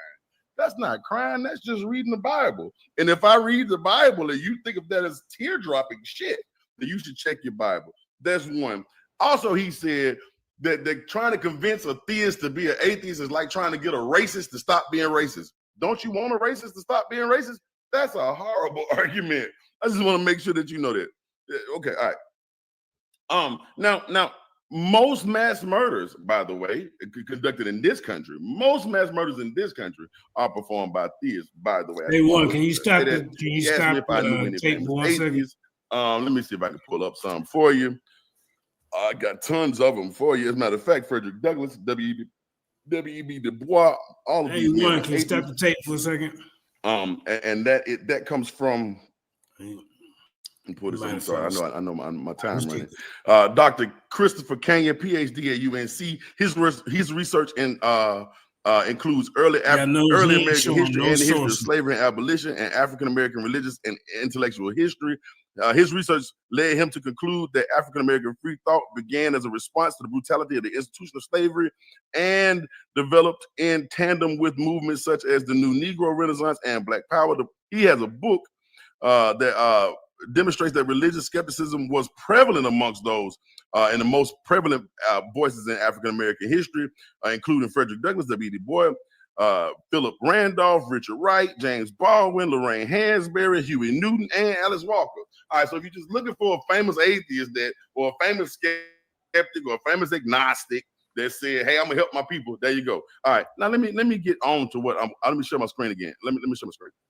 I asked y'all earlier about morality. He said, "I ain't got no morals." That's what that man told me. That man told me I ain't got morals. That shit hurt my feelings in the long run. But remember when I talked about all that shit earlier. I was saying that God is not good for morals. That ain't even what God good for. God ain't got no standard for what he will and won't do. If I did all that stuff, the genocide, the murder, the rape, all that, would you think of me as moral? Of course not. And the only reason that you would think of me as moral, the only reason that you would accept that as a moral action is because of this. Special pleading. God is a logical fallacy, and I want to get into that. The only reason you would accept that as moral is because of special pleading. Look at this. Pastor Rick Warren, one of the pastors of the biggest church in the world, says that surrendered people obey God's word, even if it doesn't make sense. See, a special pleading is a kind of fallacy where one cites an exception to a general universal principle without justified exception. Here's an example. Sure, breaking the rules should be punished, but she's my daughter, and I know she didn't mean to do it. That's the same thing he just did for God, right? He's saying, oh, yeah, okay, yeah. Sure, that's immoral, but he's God, so it's okay. Nope, special pleading. Second one, God of the gaps. What he talked about earlier, but he said, I don't know how things get so complex, thus there must be a God. Bro, these are arguments from incredulity. Just because you don't understand don't mean you get to assert your God. That doesn't mean you get to assert your God. That's not what we're doing here. We're not here to assert a God when we come to a place that we don't understand the thing. What we do out here in the real world is when we do not understand the thing, we figure out the answer to it. That's what we do. All right, now let me put it off the screen. Let me see if I can stop sharing my screen. Stop screen. All right, put me back up. All right, so here's what I want to talk about, because I'm gonna save all my doctors and scientists for my last round. My man just keeps saying, hey, he didn't bring out no doctors, no scientists. Because when I bring out the doctors and scientists, although I did talk about the doctors and scientists, Dr. Behe that he brought up, I showed you that he's a pseudoscientist. But just wait. Here's my round to talk to you about why you do not need the presupposition of a God to understand this universe. Dr. Luc Laplace. Dr. Luc Laplace was a cosmologist who worked with Napoleon. Dr. Luc Laplace used Newton's laws of physics, of relativity, and he constructed a working model of the universe. He brought it to Napoleon, and Napoleon said, I don't see you have any place for God in this model. And Dr. Luc Laplace said, I have no need for that hypothesis for this to work. I had no need. There isn't a single doctor out there who feels like, well, I can't say a single. The common consensus is that we do not need a God for this to work. Earlier, I said that in order for us to have power, we needed to have good information and good actions. I talked about good actions. So now let me talk about good information. I say all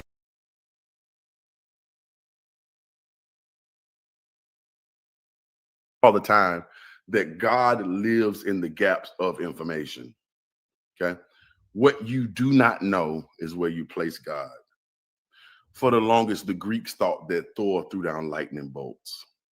They thought that Neptune brought rain.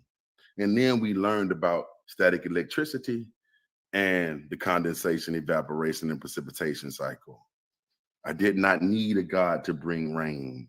I did not need a God to bring thunder. Down in Bali, there's a great volcano it's actually called Mount Awa in Bali. And Mount Awa is a volcano, and they worship it as a god. It actually has the same name as Awa from the West African people. There's an Awa in West Africa.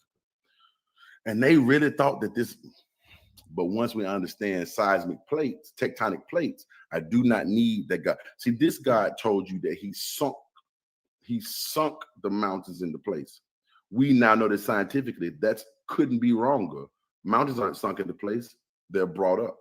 Seismic plates touch each other and push each other up. They're not sunk into place. It's the exact opposite. If I really want to understand this universe, the presupposition of God gets in my way. Right? In order for us to make good things happen, we have to have good information and good practice. So I talked about morality. Now I'm here to talk about information. Scientifically speaking, my man, he did bring up some great points, and I want to be kind to the man. That was actually a really good round, Jeremiah. I think that was very good. You brought up some things about suicide and loneliness, and I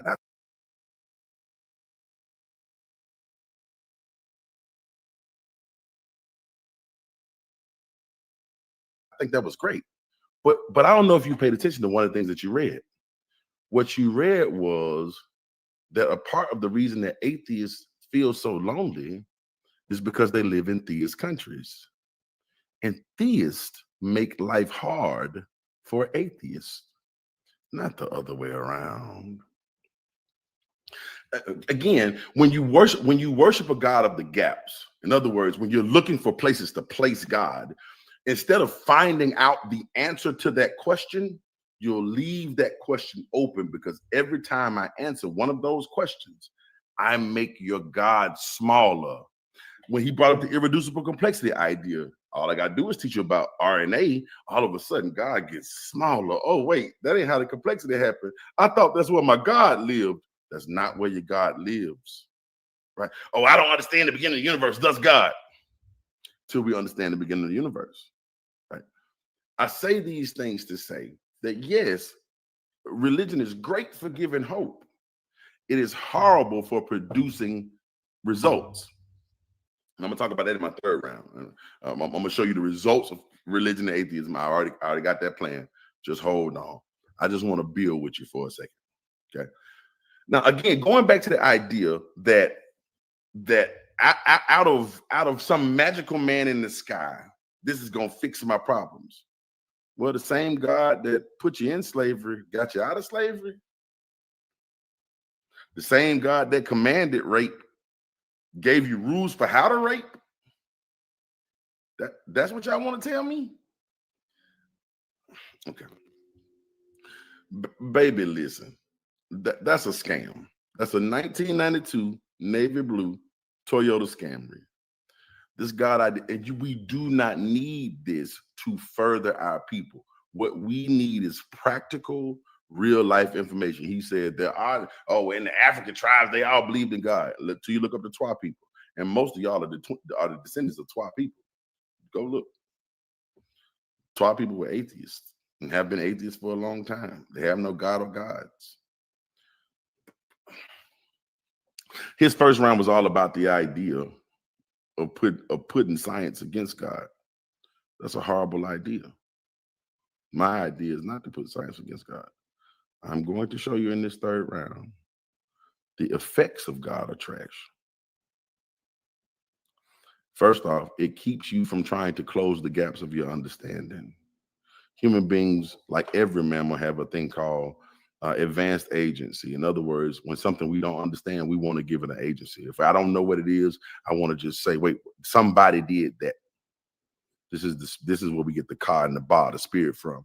It just represents the wind. Because when the trees shook, we didn't know who was shaking the trees. We thought somebody was shaking the trees. Maybe the trees trying to tell us something. They moving like I move, because we didn't understand wind. We didn't understand it as particulate matter. Right? Even when you get down to the spirit, when you look up the ruach, you understand it just to be wind. It's just a thing that moves things that you don't move. But we understand the wind cycle. We understand the Coriolis effect. I need not have a God to understand how this place works. If you want hope for the afterlife, great. I am not looking for hope in the afterlife. I want to make this life the most special time I have. I'm here right now. I want to do the most that I can with this right now. First and foremost, energy cannot be created or destroyed. Energy is a property of position in a system. That's it. Energy is not a thing. It's an inherent property of position of a particular matter in a system. Energy is not a thing. But I'm gonna wait to the rebuttal round for all that. We're gonna talk a whole lot of science in the rebuttal round. I'm just trying to give you these are my fun rounds, okay? So I'm saying all this to say that ultimately, in order to make this place work, we need applicable information. I'm going to submit to my interlocutor. My man works in construction. I'm going to have him ask me to come out and work with him one day. And when I get out to work with him, I know nothing of construction. Nothing. It's not my job. I don't know anything about it. But ask him if he'll hire me if I pray. Ask him, will he hire me if I pray? He's not going to hire me because I'm going to need to know something to make something happen. My faith doesn't do anything in this real world. Yeah. My spirit nor my soul do anything in this real world. First off, you can't even define what is a spirit. Or I also look like Isaac Hayes, Shannon. I'm actually really good friends with his son, Isaac Hayes III. I actually use one of his samples in one of my biggest songs. But nonetheless, that energy doesn't do anything for me in this real world. What I need to know in this real world is physics, biology, chemistry, mathematics. I need to know these things, electronics, information systems. These are things I need to know. Yeah. Oh, no. Shannon, I hadn't prayed in a long time. A wise man by the name of Frederick Douglass said, I prayed for 20 years and got nothing. And then I started praying with my legs. Frederick Douglass. He recognized, and I'm going to bring out some other famous Black atheists that'll tell you the exact same thing. Right? Prayer is good to put your intentions out. It is useless in getting things done. And right now, as a community, we need to get things done. And in order to get things done, I can put aside the supposition of God to learn the physics of the world. Yeah. You give me a grocery store and you give JJ 3,000 a thousand prayer altars. I bet I feed more people. You give me a forest and you give JJ 3,000 the whole Bible. I bet I can build more houses. You give me a cotton field and you give JJ 3,000 100 psalms. I bet I can make more clothes. 30 seconds. I submit those 30 seconds. All right. Excellent second round from both of you gentlemen, man. This was a good round. I can't even lie. You went on the fact base and you went on the theory base. So what y'all gonna do for this third round? JJ, you up next.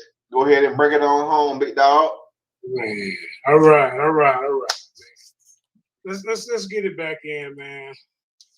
I thought I could get my camera. Oh, wait, hold on. Don't start my time yet. Take your time, bro. Take your time. And brothers and sisters, be sure to get y'all. I hope you guys are taking notes. Make sure that you have your questions and your comments ready, because at the end, we're going to entertain questions and comments that you can direct directly to our debaters tonight. Brother JJ 7000, Brother Sebastian Cole, theism versus atheism, theism versus atheism, brothers and sisters. Mute your mic, JJ, until you're ready. Mute your mic, JJ. Mute your mic, JJ. I don't know if you can hear me or not. All right. So again, brothers and sisters, we're glad to be here and glad that you all are here. Be sure to post this debate on your social media platforms. Be sure to share and subscribe right here at Lions Den Debate League, brothers and sisters. Again, Sebastian Cole versus JJ 7000, the people's champ. Theism versus atheism, which is best for our people. So, brother JJ, if you're ready, you can unmute your mic, bro. And also, you just heard also from Brother Kyle co-hosting tonight. Brother Kyle co-hosting tonight. Thank you, Brother Kyle. JJ, you ready to go, brother? Yeah, I'm ready to get it in, bro. All right, it's on you, bro. All right, y'all. Let me get my screen back up. My share button. Hold up. Go right ahead. Let's see. Stop sharing.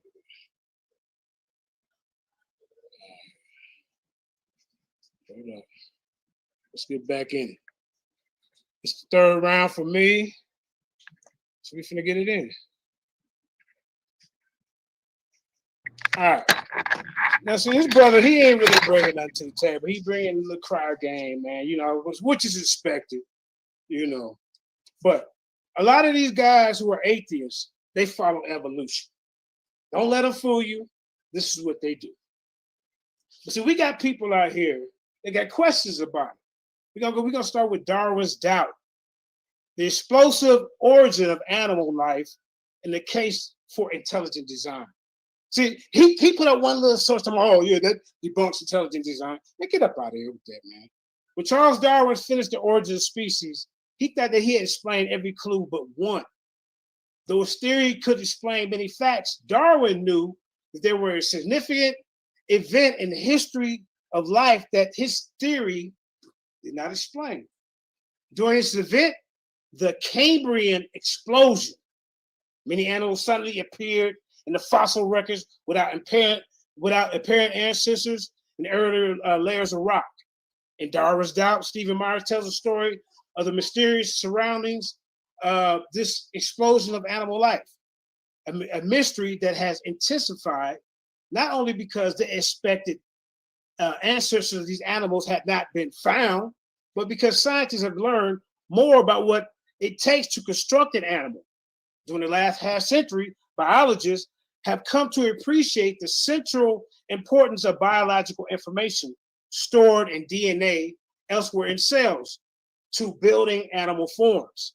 Expanding on compelling base, he presents his last book, Signature in the Cell. Meyer argues that the origin of this information, as well as other mysterious features of the Cambrian event, are best explained by intelligent design rather than pure, undirected evolutionary process. See, this is what he wants y'all to believe. Undirected evolutionary process just happened, and here we are. Here we are today. Look at me. Beginning in the late 19th century, many intellectuals began to insist that scientific knowledge conflicts with traditional theistic belief. The science and belief of God are at war. Philosopher of science Stephen Meyer challenged this view by examining 3 scientific discoveries which decisively theistic implications. Building the case for the intellectual design of life that he developed in Signature in the Cell and Darwin's Doubt, Meyer demonstrates how discoveries in cosmology and physics, coupled with those in biology, help to establish the identity of the designing intelligence behind life and the universe.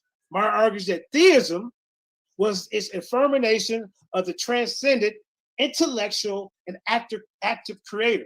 Best explains the evidence we have concerning biological and cosmological origins. Previously, Meyer refrained from attempting to answer questions about who might have designed life. Now he provides an even evidence-based answer to perhaps the ultimate mystery of the universe. In doing so, he reveals a stunning conclusion. The data support not just the existence of an intelligent design of some kind, but the existence of a personal God. Where am I? Hold on. We keep it moving. Hold on. Let me see what we got. Hold on. Let me keep it moving. All right.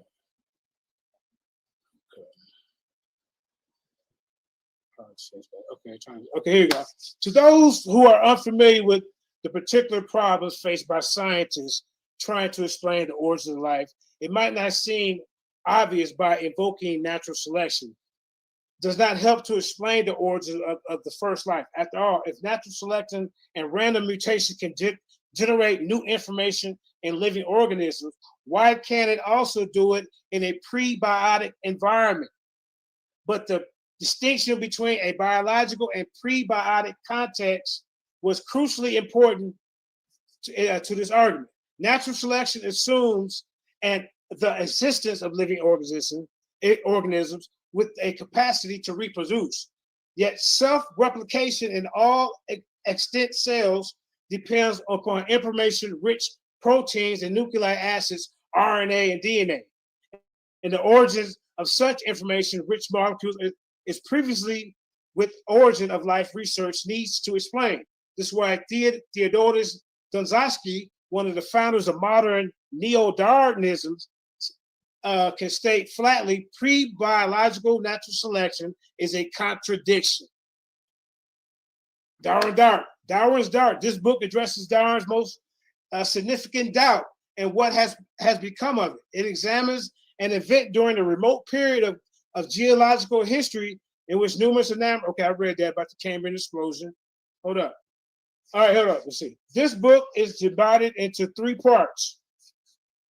The mystery of the missing fossil describes the problem that first generated Darwin's doubt. The missing ancestors of the Cambrian animals in the early and pre-Cambrian fossil records. That's a problem. And then tells the story of the successive but unsuccessful attempts that biologists and paleontologists have made to resolve that mystery. Part 2, how to build an animal, explains why the discovery of the importance of information to living systems have made the mystery of the Cambrian explosion more acute. Biologists now know that the Cambrian explosion not only represents an explosion of new animal form and structure, but also an explosion of information. That was indeed one of the most significant information revolutions in the history of life. Part 2 examines a problem of explaining how the unguided mechanism of natural selection and random mutation could have produced the biological information necessary to carry the Cambrian animal forms. They can't answer this, bro. This group of chapters explain why so many leading biologists now doubt the creative power of the neo-Darwinism mechanism, and it presents 4 rigorous critiques of the mechanism based on recent biological research. Let's keep it moving. Part 3, After Darwin, what? Uncle West and all the Uncle Wexelites, you know, all you doubters of a created intelligence, of a created designer, all you doubters of the one, the all, if we call him Yah, or if they call him Allah, or whatever they call him, it's something greater than yourself. I told you this earlier. He don't believe in that. He don't have a soul. He don't have a spirit. This is not what our people taught. I want to keep banging that on y'all, man, because this is what he trying to come in and trying to be all philosophical and all this. And I'm going to bring up this about this and about this about that. What is the benefits of this? Show it to us, bro. And then you ain't even answering any questions about any of this. Like I say, after Darwin, part 3, after Darwin, what? Evaluates more current evolutionary theories to see if any of them explain the origin or form of information more satisfactory than standard neo-Darwinism does. Part 3 also presents the assesses the theory of intelligent design as a possible solution to the Cambrian mystery. A concluding chapter discusses the implications of the debate about the design in biology for larger philosophical questions that animate human existence. As a story, the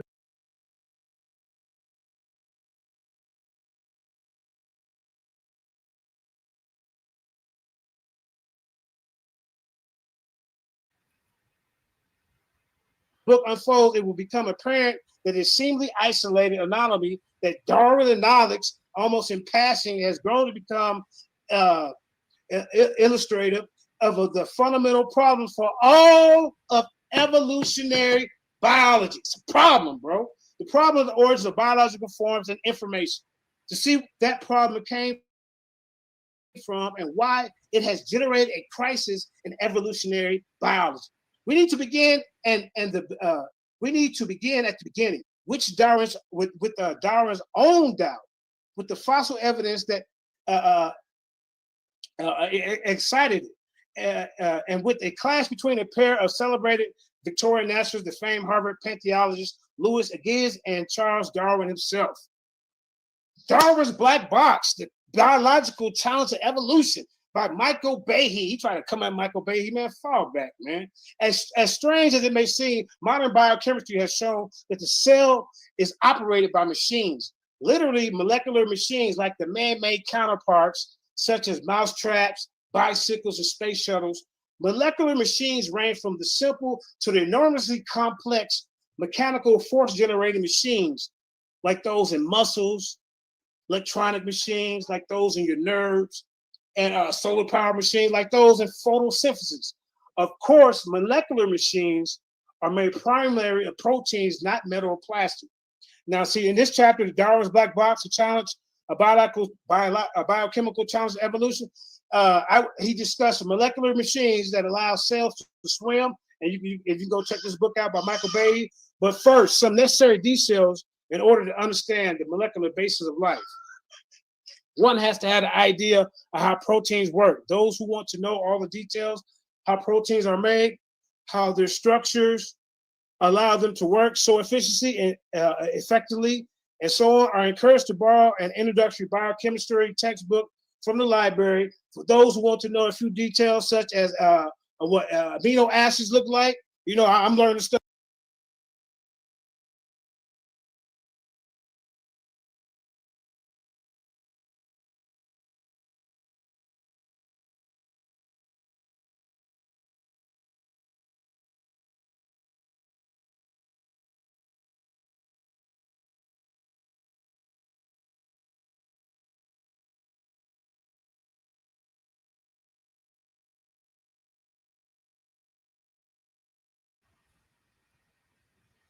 To as I go. And I love learning this stuff. And with the levels of protein structure, I have included appendix that discuss proteins and nucleic acids. Let's keep it moving. Let's keep it moving. A mousetrap for Darwin. See, man, this Darwin dude, man, this Michael Behe, everybody been busting Darwin head, bro. Uncle Wes, you're gonna have to update your information. All you atheists. In 1996, Darwin Black Box thrust Leahy University biochemist Michael Behe, biochemist, into the national spotlight. All through the debate, I've been bringing him out. He want to wait to the last round to bring out a couple. Man, get up out of here.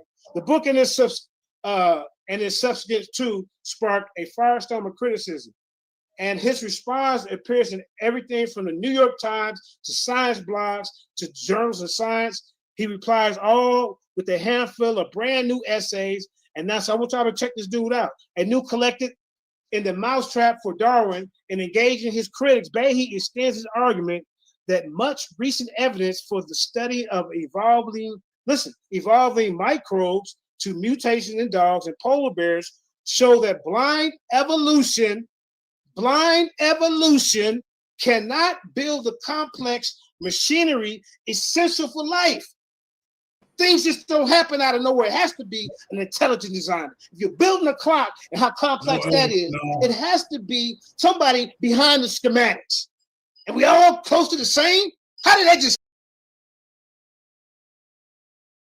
What'd you say? Shout out to FOP. Shout out to FOP creator, Elder Kranai. You know, I was a debate champion over there for a couple of years. You know, now Queen Athalia is taking over as the debate champion. You know, she's doing pretty good. But no, this is not live, Elder Kranai. Most High bless up to you, man. Yeah, this is a new debate league, so bring some of your debaters over here, Coliseum arguments, you know. Titans Debate League. You know, bring over a couple of your people, man. We can help this brother grow his league. Let's continue. Shout out Elder Kranai, too. Shout out Elder Kranai, FOPE. Back to the debate. Happened coincidentally. But this is how they think. Rather, evolution works principally by breaking things from short-term benefit. It can't construct anything fundamentally new. Man, I'm tired of these dudes, man. Evolution news is science. Yes, intelligent design is detectable by science. Biologists have long recognized that many organized structures in living organisms, the elegant form and protected covering of coral nautilus, the independent parts of the vertebrate eye, the interlocking bones, muscles, and feathers of a bird wing, give the appearance of having been designed for a purpose. This is in Evolution News and Science Today, April 24th, 2018. Yes, intelligent design is detectable by science. Before Darwin's biologists, listen to this. Before Darwin, biologists attributed the beauty, integrated complexity, and adaptation of organisms to the environments to the powerful designing intelligence. Let me say that one more time. Before Darwin, biologists attributed the beauty, integrated complexity, and adaptation of organisms to their environments to the powerful designing intelligence. Consequently, they also thought the study of life rendered the activity of a designing intelligence detectable in the natural world. Yet Darwin argued that this appearance of design could be more simply explained as a product of purely undirected mechanism. Undirected? It just boom, pow, out of nowhere. Hey, look at me. I'm Jeremiah Judah now. How come we still ain't evolving right now? Oh, it takes thousands and thousands of years. You know, Darwinism evolution has its basic premise that all life evolved slowly over millions and millions of years. Initially, this is what they think. This involved the formation of a basic chemical building block of life, i.e. amino acids and sugars. Then, I guess, look everybody. I mean, this is a joke. Then as the years continue, these basic molecules came together to build more complex molecules. I mean, this is some kind of joke. And then later, more basic life forms came into being. You know, these basic organisms then changed by natural selection, acting on chance. 30 seconds. Mutations into life forms on Earth today, including human beings. This is some type of joke. I got more time for it, man, because like I said, man, modern neo-Darwinists have simply asserted that the undirected process of natural selection and random mutation produce the intricate design-like structures in living systems. Man, I'm telling you, bro, you lucky you ain't got no more time, man, but I yield the floor. All right. Hey, you yield the floor just before I cut you off, brother. Great time, great job. Hey, man, this is it right here. This third round. Y'all pulling out all the stops. JJ went with the Oh, this is my time. This is my time. Am I up? Can the brother host for a second, man? Come on. Oh, come on. I'm excited about this one. Hey, man.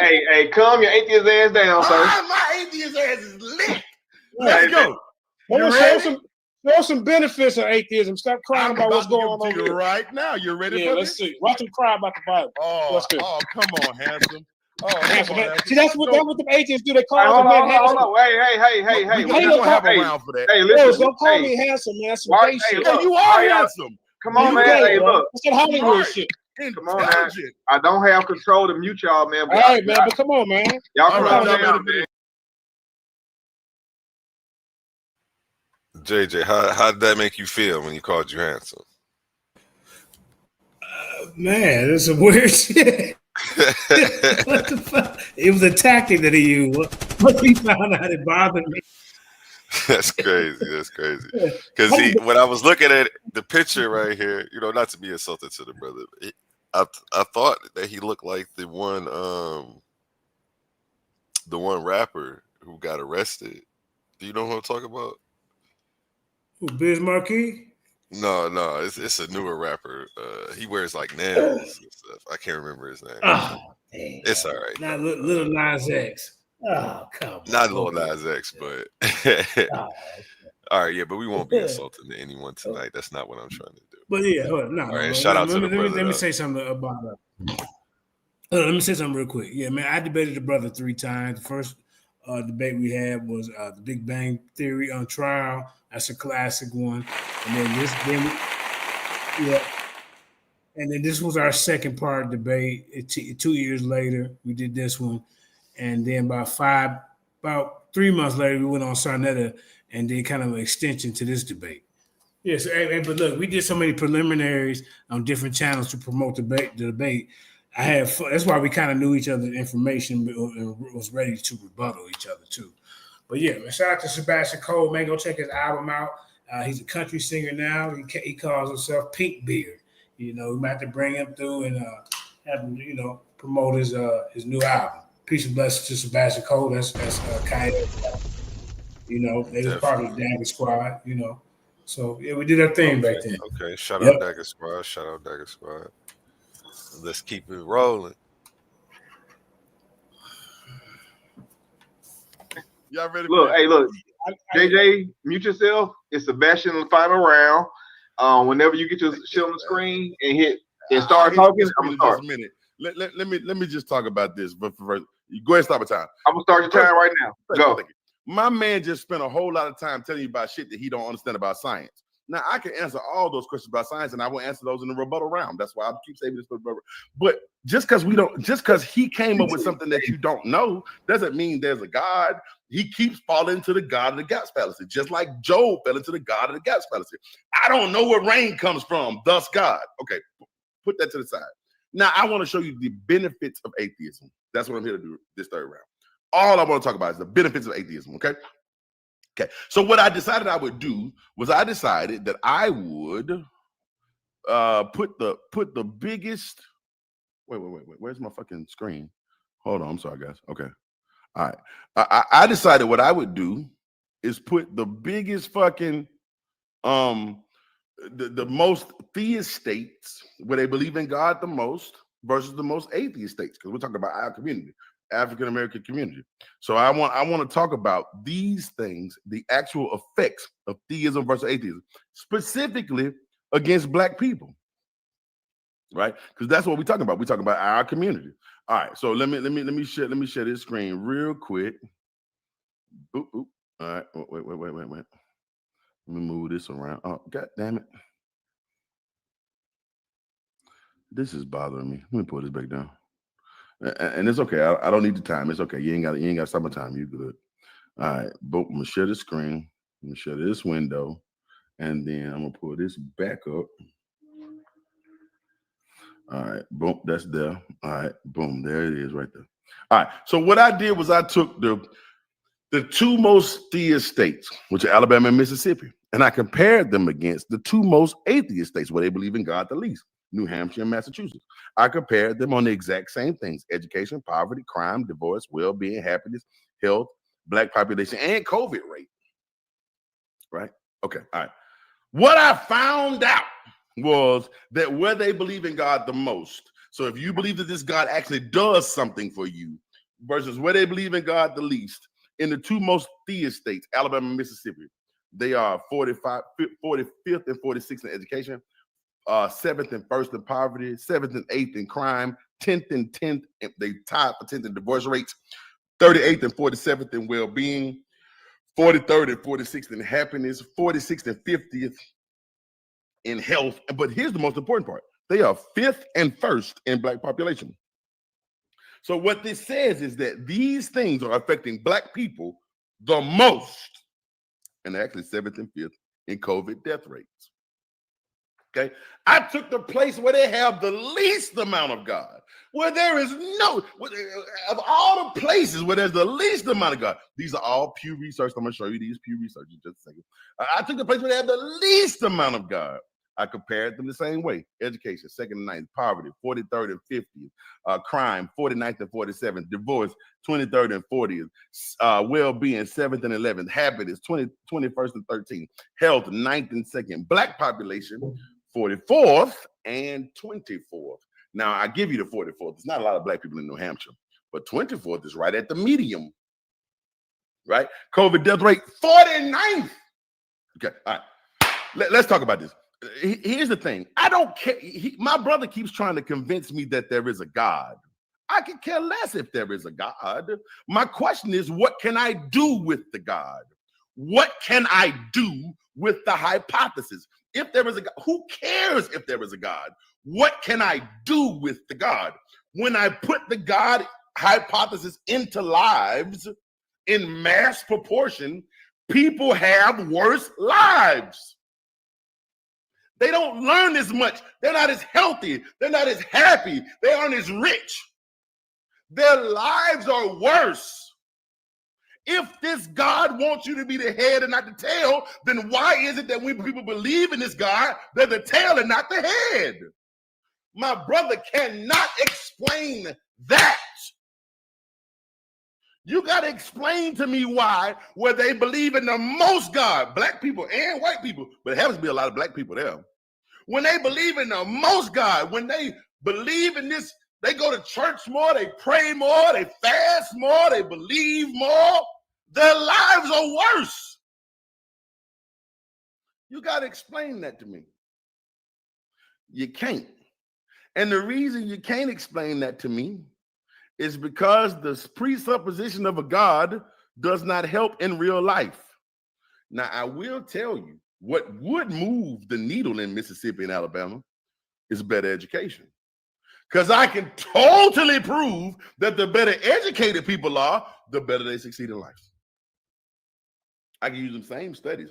If I just took the God part out and just focused on education, where there's better education, there's better quality of life. But my man spent a whole month trying to find things that science couldn't answer. The crazy part about this is I'm waiting for the rebuttal round because that ain't what I'm here to do.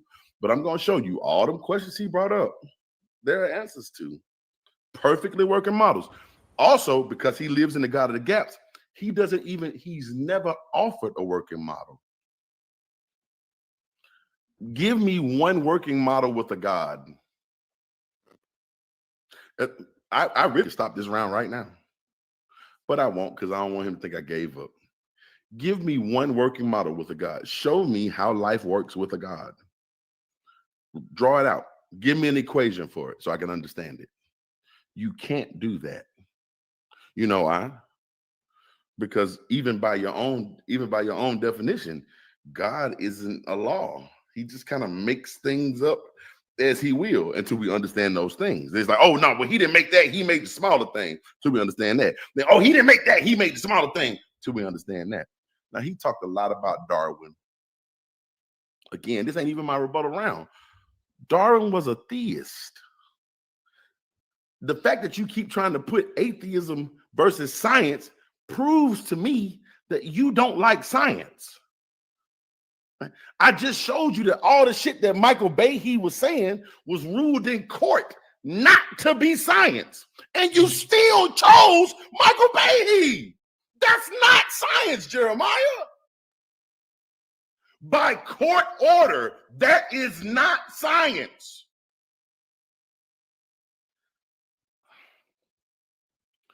You keep trying to find the things that natural processes don't explain. That has nothing to do with if there's a God. If there is a God, then the God designed the natural processes. If there is a God, then God designed the natural processes. You keep trying to fight against science. Science is not atheistic. Science makes no claim of if there is a God or not. Science just says this is what we see. The fact that you keep trying to put your God against science shows me that you have an aversion to science, because every time science gets something right, your God gets smaller.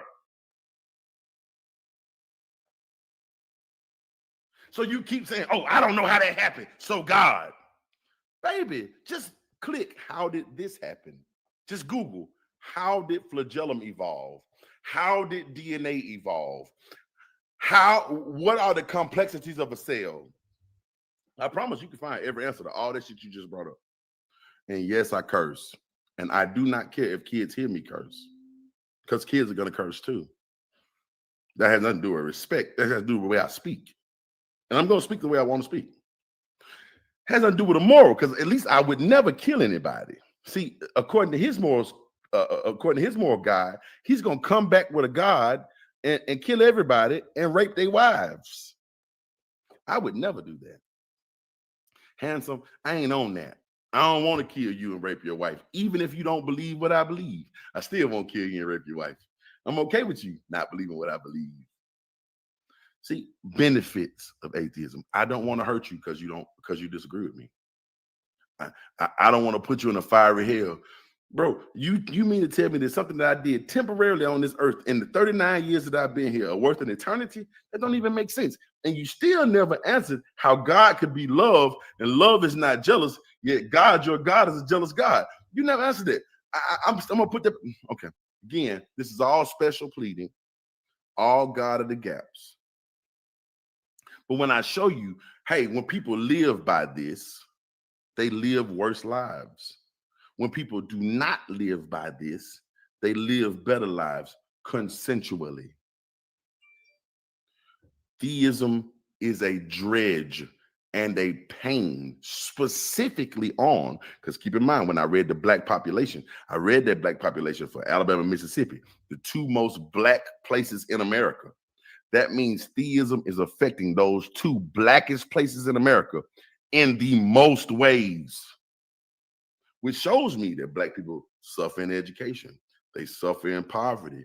They suffer in healthcare. They suffer in happiness. But if you had such a great and wonderful and powerful God that y'all been praying to for forever, how come God ain't fixed that for you? If you want me to believe in God, just get God to fix that for you. Again, Frederick Douglass said, I prayed for 20 years. Then I started praying with my legs. Y'all go fix that for me. Oh, no, I'm sorry. Don't you do nothing. Ask your God to fix it for me. If your God can fix those things for me, then you won this debate. Without question. I'm not the kind of person who will argue against empirical evidence. You are.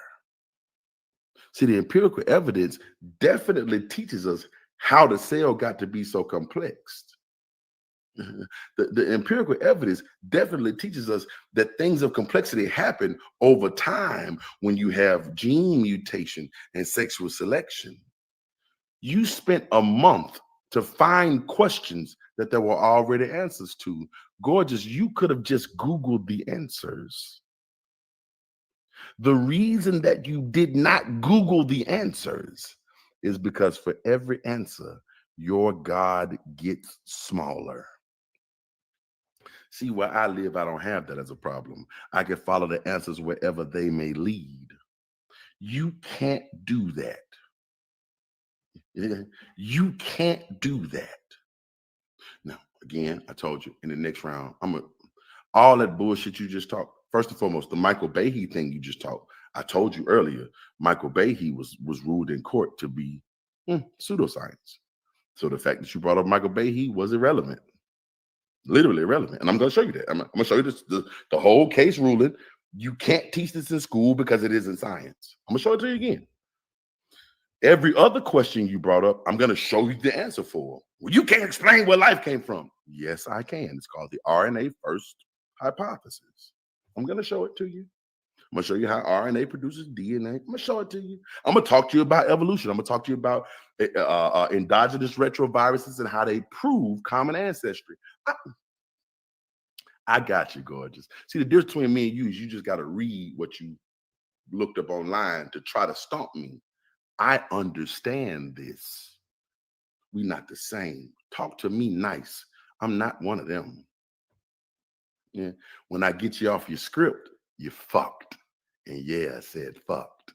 It's cool. I'm going to give you these 3 rounds because you said I wasn't going to come with 3 rounds of information. I could pull up some slides and shit. None of that's relevant. All I'm saying is I'm going to get you off your script. Fuck you up. Also, what I'm saying is this debate wasn't about if there is a God. I could care less if there is a God. I'm saying, what can I do with the God you present? Nothing. To the people in the audience, how far, if you believe in a God, ask your God, don't Google, ask your God how far the sun is from the earth. I want y'all to get in one room and pray about it and see what you tell me. When you finish doing that, ask your God for the unifying physics principle. Give me that's perfect. Ask your God for the unifying physics principle. Give me the equation and let us check it. If this proves to be right, then we know that your God is God. I will bow to your God without question. Right? I won't ask, I won't argue, you'll be right. I will totally serve Yahweh. Ask your God for the unified equation. And let us check it and make sure it's right. The moment that is right, then we know that you had to get that from a supernatural source. No one else gave that to you.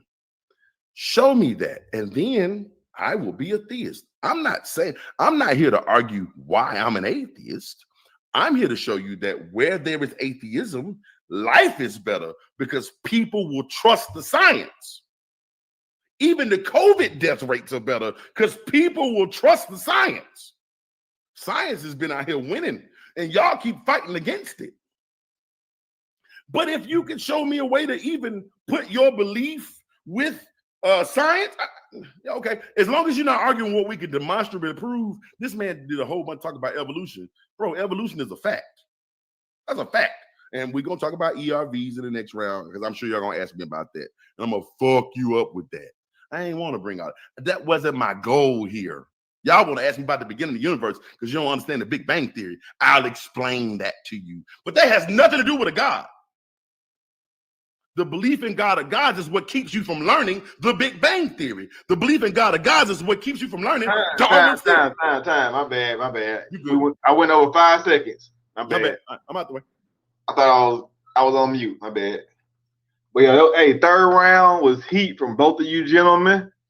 JJ 7000, come on back to the microphone, my brother. This is y'all's rebuttal round. Each of y'all have 5 minutes apiece to rebut. Again, let's keep this thing very, very respectful. Let's stay on the topic. Let's do this thing the best way we can. And JJ, I see you got your mask on over there, brother. I ain't mad at you. Quarantine at home, my dude. I love that, as a matter of fact. Let me know whenever you're ready, bro. I can start the time whenever you're ready. Unmute yourself, King.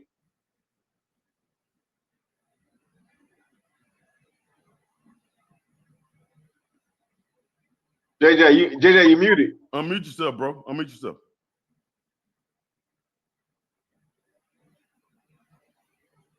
We still can't hear you, fam. Yeah, I know I ain't got to bring that. Yeah, I know I gotta bring no more information. He already got body, man. And then look, he just ignored. He talking about they live longer. I just showed you. Hold up. Am I starting your time now, bro? Yeah, I know I gotta bring. You can't hear me. We hear you, bro. We hear you, bro. We hear you. We hear you. We hear you, but you got an echo. It sounds like you got. I'm turning the TV on. Hold on. Okay. Turn the TV down. Turn the TV down. All right, there we go. Yeah, man, this right here is over, man. Like I said, man, remember he promised to bring out scholars and all the folks that throw around. That never happened. Then he said, "Here, let me stop. Let me share my screen. Share my screen real quick. Hold up. I know I ain't got to share no more. It's a thrashing. Hold up. Stop my time, man." Your time. Stop. You've only wasted 14 seconds, so you have 4 minutes and 16 seconds remaining. Okay. Okay. All right. Let me get the screen. Can y'all see that? Yeah. All right. Now remember, he sit here and lied. I just showed you studies prove on average life. Studies prove theists live an average life longer than atheists. I showed you that. I showed you. Hold on, I guess he wasn't paying attention, bro. I showed you about them being suicide rate. Yeah, I showed you that. You know what I'm saying? I mean, this is really redundant right here, man. But I'm gonna get into something else, man, because this is basically a teaching time for me. Now, everybody, how does reading the Bible affect your brain according to experts? Y'all paying attention to the screen? I know you is. All right. According to the study, your brain is reacting to and respond. Hold on, let me say something real quick. I want him, since he's trying to come against our God, show us where your atheist movement has done anything for our people. Oh, wait. It's not, according to you, it's not a movement. It's not a shared belief. It's not an organization. So how did we come on one accord? How is this better for our community? I want everybody to keep asking themselves that, because he ain't proved that. Remember, the debate is atheism. Whether I'm, as a matter of fact, really, I'm gonna show a scientific evidence. It's about, man, even the 400-year prophecy. You see what I'm saying? You see, after 400 years, this place would suffer, economic troubles. You see what I'm saying? Our people will start getting, the scripture said we would leave up out of here with lots of money. We started to get more reparations and money, more than any time that we ever been on the face of this goddamn continent over here. You see what I'm saying? But I ain't even gonna get into that. I ain't even gonna show you how the Most High is plaguing this place right now. Here go our scientific experiment right now, when the Most High is telling us what he gonna do. Now you got the coronavirus. He putting a plague on. You see what I'm saying? And why is the government even talking about the 400 years and everybody else around the world? They respect what's going on over here in this book. They fear this. They don't fear these punk ass atheists. When I call them punk ass, and 4% of them is 4% black, and 96% of them love goddamn LGBTQ. He supported. Flamboyant Ricky Flair over here, they keep calling me handsome. This is what atheism do to your brain. Real men of Judah don't call another man handsome. We call him, what's up, my brother, Ak? Oh, what's up, King? But this is the difference between theism and atheism. All right, let's get back to it, man. I got a couple minutes left. According to the study, the brain is reacting and responding in numerous ways where you read the Bible. Dr. Michael Ferguson, now he can try to come at one of the people, but I've been naming them all through the goddamn debate. He ain't brought nothing.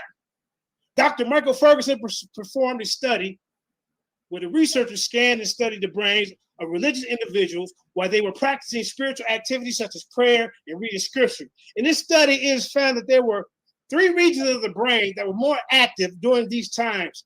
Areas such as the frontal attention lobe, a medial prefrontal cortex, and the nucleus, I can't pronounce it, accumbens. All experienced significant increases of activity and responsiveness during religious activities. This is the important part.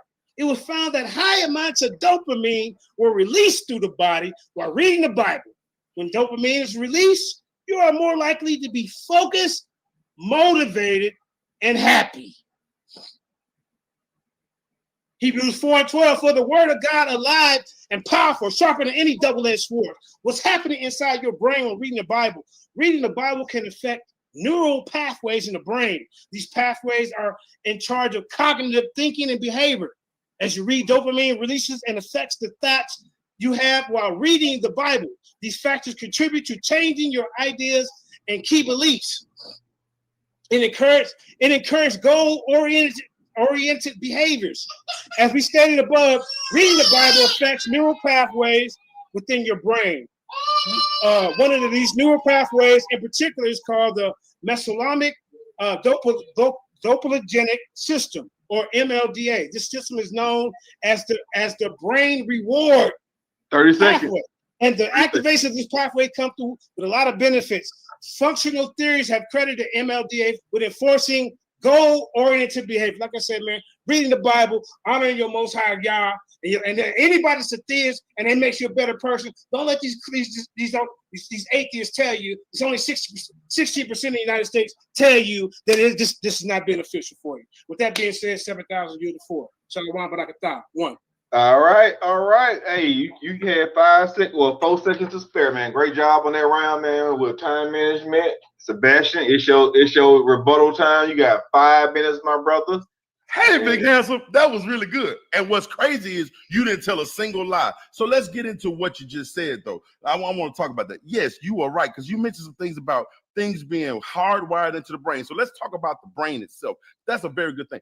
I like when you do that. That makes me really happy. So let me pull my screen up. All right, so here, how religious practices actually affect the brain. One of the most recent studies by Dr. Newbers, and you mentioned him, shows that intense prayer, which is so much fundamental concept of surrendering oneself to God. I told you a surrendered person doesn't care if it makes sense, reduces the activity in the prefrontal cortex and frontal lobe, connected with it as well as the parietal lobes. And the frontal lobes are important for voluntary movement, expressive language. So you are reducing your actual mental prowess.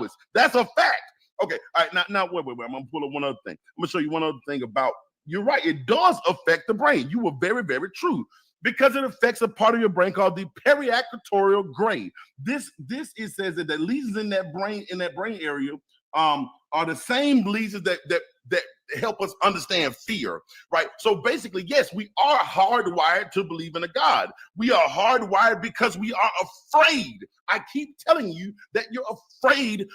You're afraid of knowledge. You're afraid to not know. I'm okay with not knowing. My lack of fear of not knowing causes me to go understand. I'm okay with that. You keep hiding behind a God because you won't go look for the answers. When we get to the question and answer section, I saw a bunch of people talk about where did life come from, blah, blah, blah.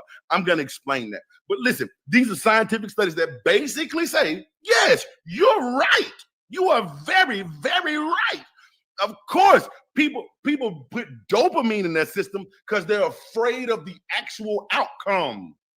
Yeah, it produces more dopamine. This happens in your frontal lobe. In the same frontal lobe is the same place that you produce adrenaline. Dopamine and adrenaline happen in fear. It's what helps you run faster. This is called the second wind of a runner. Putting dopamine in something, literally the root word of it is dope. Listen, bro, I'm saying this to say that all that you just said was, I'm afraid of what I do not understand. Your whole argument the whole time has been about, I'm afraid of what I do not understand. I'm saying, let's just understand it. We don't have to be afraid of it. This is my whole premise, that atheism is better than theism because I do not have to be afraid of what I don't understand. I can just learn it. And the more I learn, the more power I have, because power is the ability to define phenomena and get it to behave in a desired manner. If I fear the phenomena because I don't understand it, then I will never be able to define it and get it to behave in a desired fashion. You asked me about famous Black atheists, I showed you that. You asked me about how the brain is hardwired, I showed you that. You asked me about why the cells was complex, I showed you that. You know why? Because I did one more Google search than you. I am no smarter than you. And yes, I will call you handsome. I have no problem with calling a man handsome because that don't mean I want to fuck him. You can totally be handsome and smart. Yeah, totally. I don't have that rule. You're handsome. Handsome. That don't bother me. because I understand reality. You, on the other hand, have to live behind. Oh, that's what me. No. Handsome, it's okay. We're talking about what's powerful. And I just showed you that between the states where they believe in the less God, unless you can show me where God made those people's lives in Alabama and Mississippi better, yes, so you lost. We're talking about what's powerful. And I just showed you that between the states where they believe in the less God, unless you can show me what God made. All right, brother Sebastian. Yeah, thank you, brother. You might want to turn off some background noise. I kind of heard some background noise in the back of reverb and echo. Again, brothers and sisters, my goodness, that was a powerful end to our 3 15-minute rounds and our final rebuttal round, which composed 5 minutes each. We are listening to, you are tuning in to the Lions Den Debate League, the Lions Den Debate League with CEO and the People's Champ, JJ 7000 Jeremiah Judah, and his opponent, Brother Sebastian Cole, on the topic, theism versus atheism. Theism versus atheism. And Brother JJ is on the side of theism, and Brother Cole is on the side of atheism. Now, brothers and sisters, we're about to approach, I think you guys said y'all wanted to do five questions apiece. We're approaching the question round. Three questions. Okay, well, good. 3, because I was going to say we need to do 3 to kind of shorten things up a little bit, because we want to open it up to the listeners, you know what I'm saying, to the audience and everybody in the chat. Greetings to everybody in the chat. Greetings to all of y'all. I've been checking out all the comments, and you guys are really into this debate, and I am too. So be sure to look for that the link to come on in and propose any questions or comments to our debaters tonight. I want everybody right now at the sound of my voice, everybody to click like. Everybody click that like right now. Click that like button right now, brothers and sisters. And also click that subscribe button and notification bell. The subscribe button and notification bell right here at the Lions Den Debate League. This is yours truly, Brother Black Jesus Minister, co-hosting with Brother Kyle. Thank you, Brother Kyle. So again, Brother Cole, since JJ went first in the rebuttal rounds, we're going to let you pose your questions first, your 3 successive questions, and then JJ will follow that up with his 3 questions. Are you okay with that, dear brother? I'm absolutely fine with that. All right, we about to make it. We about to go, y'all. So, brother, go right ahead. And JJ, let me make sure you're here listening to this brother question. I don't see you. I don't know if you walked away. JJ, are you here, brother? Unmute your mic, JJ. You here, bro? All right. JJ, you here? I don't know if you walked away. Okay. Yeah, I'm here. Okay, brother. I want to make sure that you're here. So he's about to pose his questions to you. It'll be a total of 3 questions, and you'll have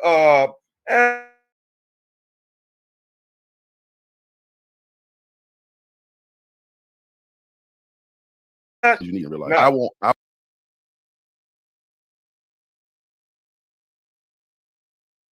won't hold you against the time limit, okay?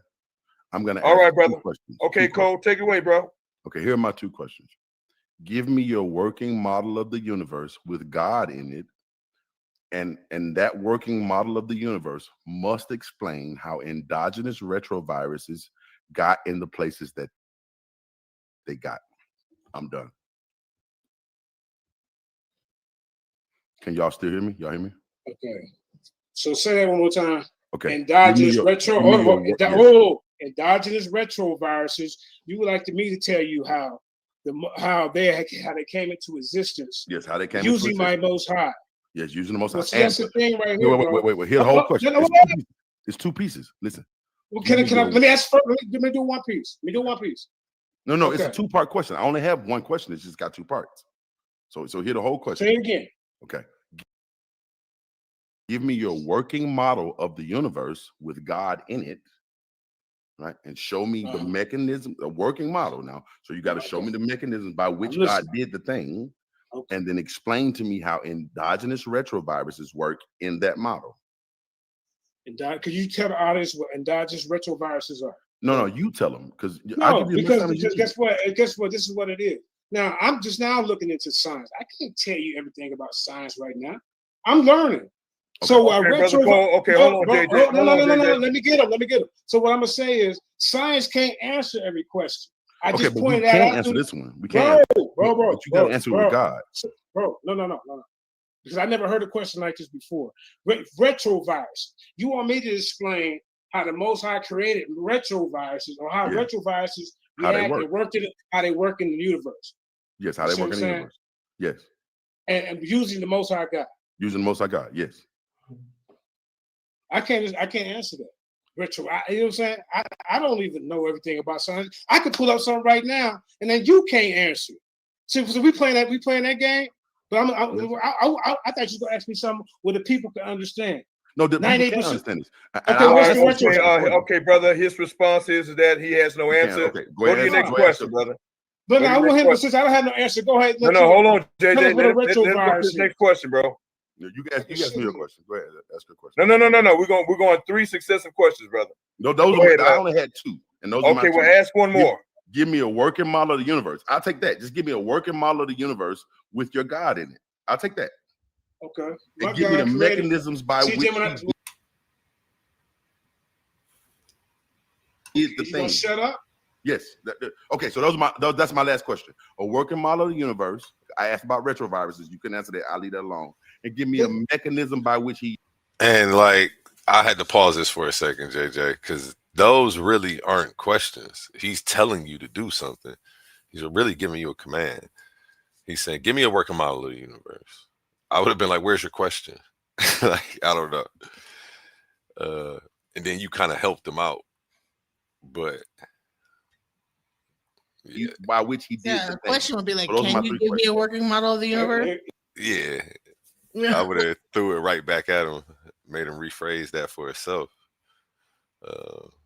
But he was pretty adamant on these too. Like, he was set on this. He knew what he was trying to do. Let me let it play. Now listen to everybody. See, and shout out DJ Genesis on the panel, everybody. How you doing today, DJ Genesis? Hey, what's up? What were you saying, JJ?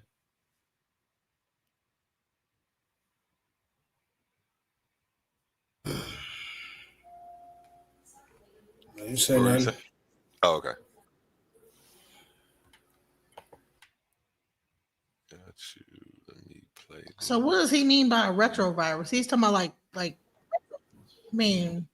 I have no clue either. JJ, bacteria and how things come into existence based on like amoeba and different like fungi and like what is he talking about? Yeah, I'm lost. So is he saying that we came into existence from a virus? That we're a virus on Earth, or like what is exactly what is his point? Retrovirus thing. I'm about to see. Hopefully he weird. Gives a little clarity for us. He's a professional question asker. He want to ask a big ass question, but you didn't bring nothing out through the whole goddamn debate, bro. All right, now because I can't answer this retro, the damn 90% of the people listening can't answer that. You ain't even went into detail what the hell you talking about. Because here's my answer to that. Like I said, there's things out there that science can't answer. So I don't know about a retrovirus. Even though some of the stuff I was reading, I studied up on it. I didn't study up on retroviruses. So that ain't gonna make you win a debate because I didn't answer the question. So go ahead. That's true. I JJ, he completed his 3 questions, bro. So go right ahead. Your 3 questions now. Okay. All right. Go ahead and tell us how you felt in this debate. You proved, without using the Bible as a comparison, how you prove the atheism is best for our people. Well, okay. That's a very good question. First off, I want to tell you that just because you couldn't answer that question does not mean that theism isn't better for you. I want to make sure I say that, okay? I just wanted to see how you thought the universe worked. I want to make sure, okay? But the reason that I feel like I proved that, is that your only question? We're doing one at a time, bro. Oh, one at a time, okay. Because I'm going to go back to the same questions. I need you to answer those, okay? But I'm going to answer this. You want me to look at retroviruses? Okay. Yes, and I want you to prove how your God made them. Yes, and I'm then give me not a biochemist. I'm not a biochemist. See what you're doing, bro. It's okay. You're okay, brothers. Okay, hey, brothers. Hold on, guys. Listen, this is not a dialogue. JJ, no, I'm going to answer this question. I'm going to answer this question. Hold on, guys. Please listen. Okay. JJ is going to ask one question. He's going to mute his mic, and you answer the question. Repeat your question, JJ, and JJ mute your mic. Go ahead. I think you may ask your question again, Sebastian, and JJ gonna mute his mic. So JJ, Sebastian, maybe I should have asked one question at a time. I'm sorry. Yeah. Okay, I'm sorry. I thought I had to ask. I want you. Here go my question, because you already did your 3, right? No. I thought I was supposed to ask. Let me ask you one question. I'll start with one. Hold on, brother Cole. Brother Cole. Hold on, brother Cole. Okay, put the yak down, man. Okay, hold on, brother Cole. I misunderstood. I'm sorry. Okay, that's fine. At least today I'm gonna wait to ask. I'm sorry, bro. I'm sorry. Oh, okay. Yeah. For the most part, you asked your 3 questions, and JJ didn't have an answer for your 3 questions because they were kind of 3. Yeah, when he said 2 or 3, so it was kind of conflated there. It was kind of conflated, but we need to move on now. JJ, hold on, brother. Okay, JJ, ask your question, your first question again. Mute your mic, and Sebastian, you got 2 minutes to answer. Let's go. All right. Prove to me tell me how you feel that you proved that atheism is best for the Black community. Absolutely. Okay. I proved that by removing the presupposition of God, we can actually ask the questions. We can find out where life comes from. We can find out where the universe comes from. If I don't have to bow to a God, I don't have to be afraid of the information. Right. Even if I don't have the answer now, I never have to be afraid of the question. That's how I prove the atheism. Now, the crazy part is most of us could care less where the universe comes from. Right? Y'all are not astrophysicists. You're not in the astrophysicist field. If you would like to take this intelligent design to astrophysicists and see if it works, you're going to lose.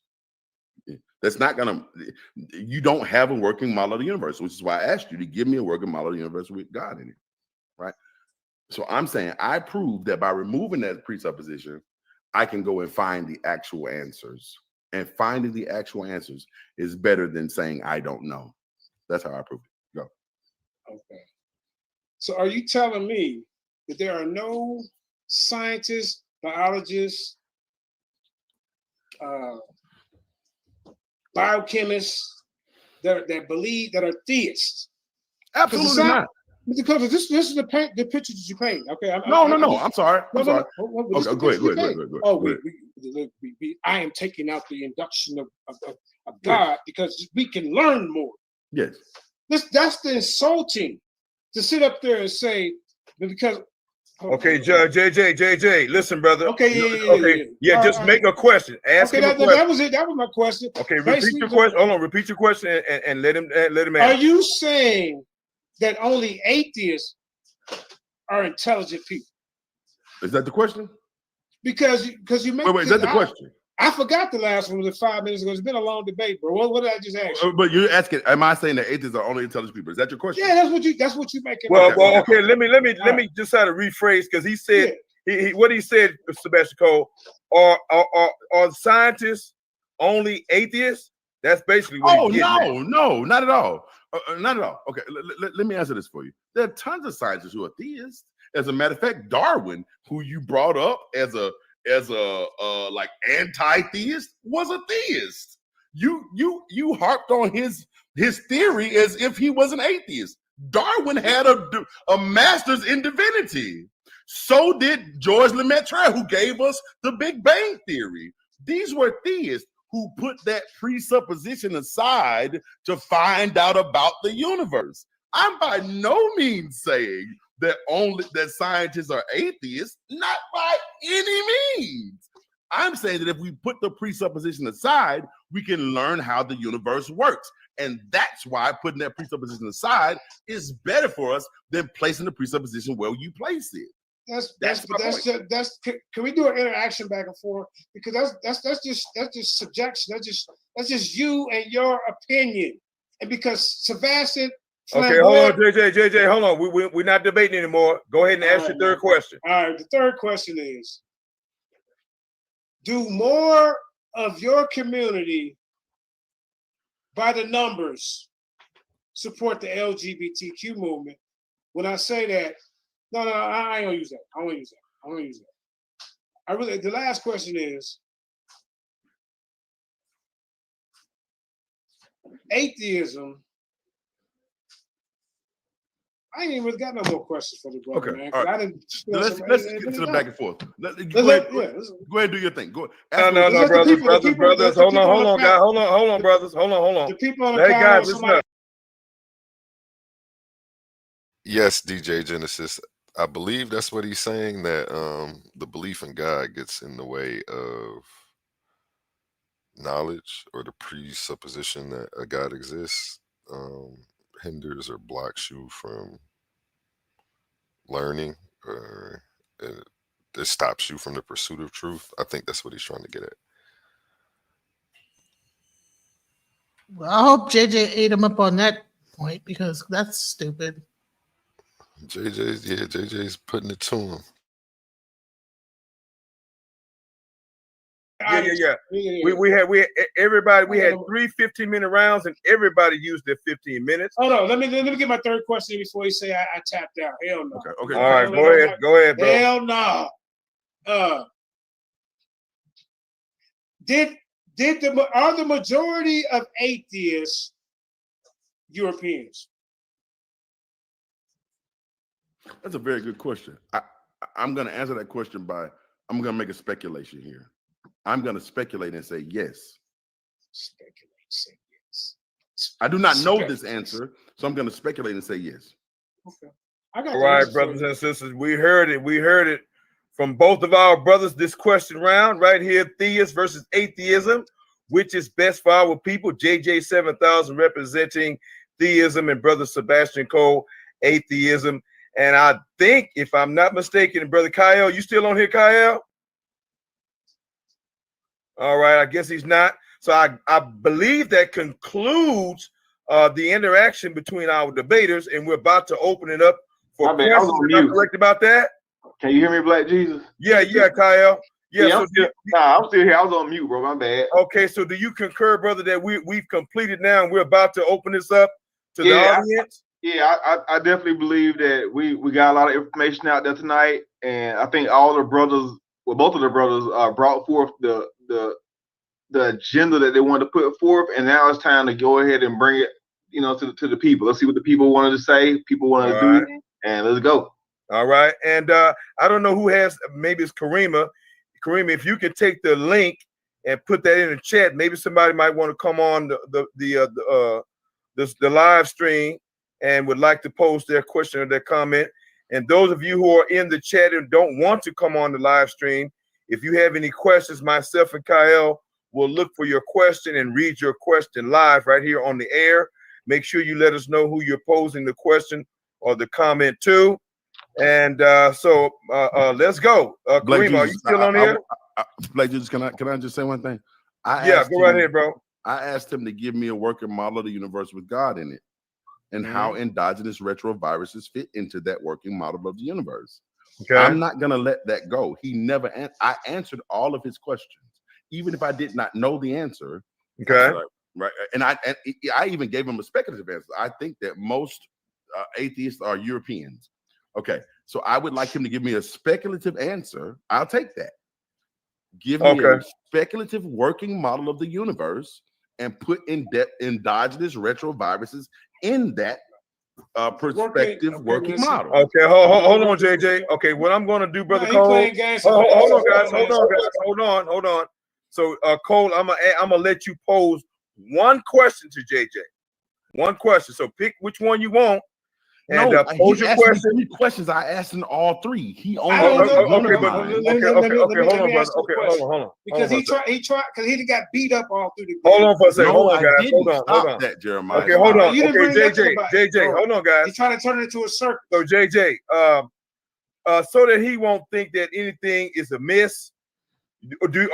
Are you okay with him asking at least 2 more questions? No, I'm gonna answer the one. Ain't no 2 more. Okay, give me one.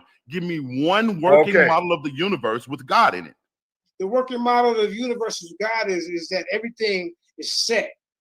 The Most High has everything in order.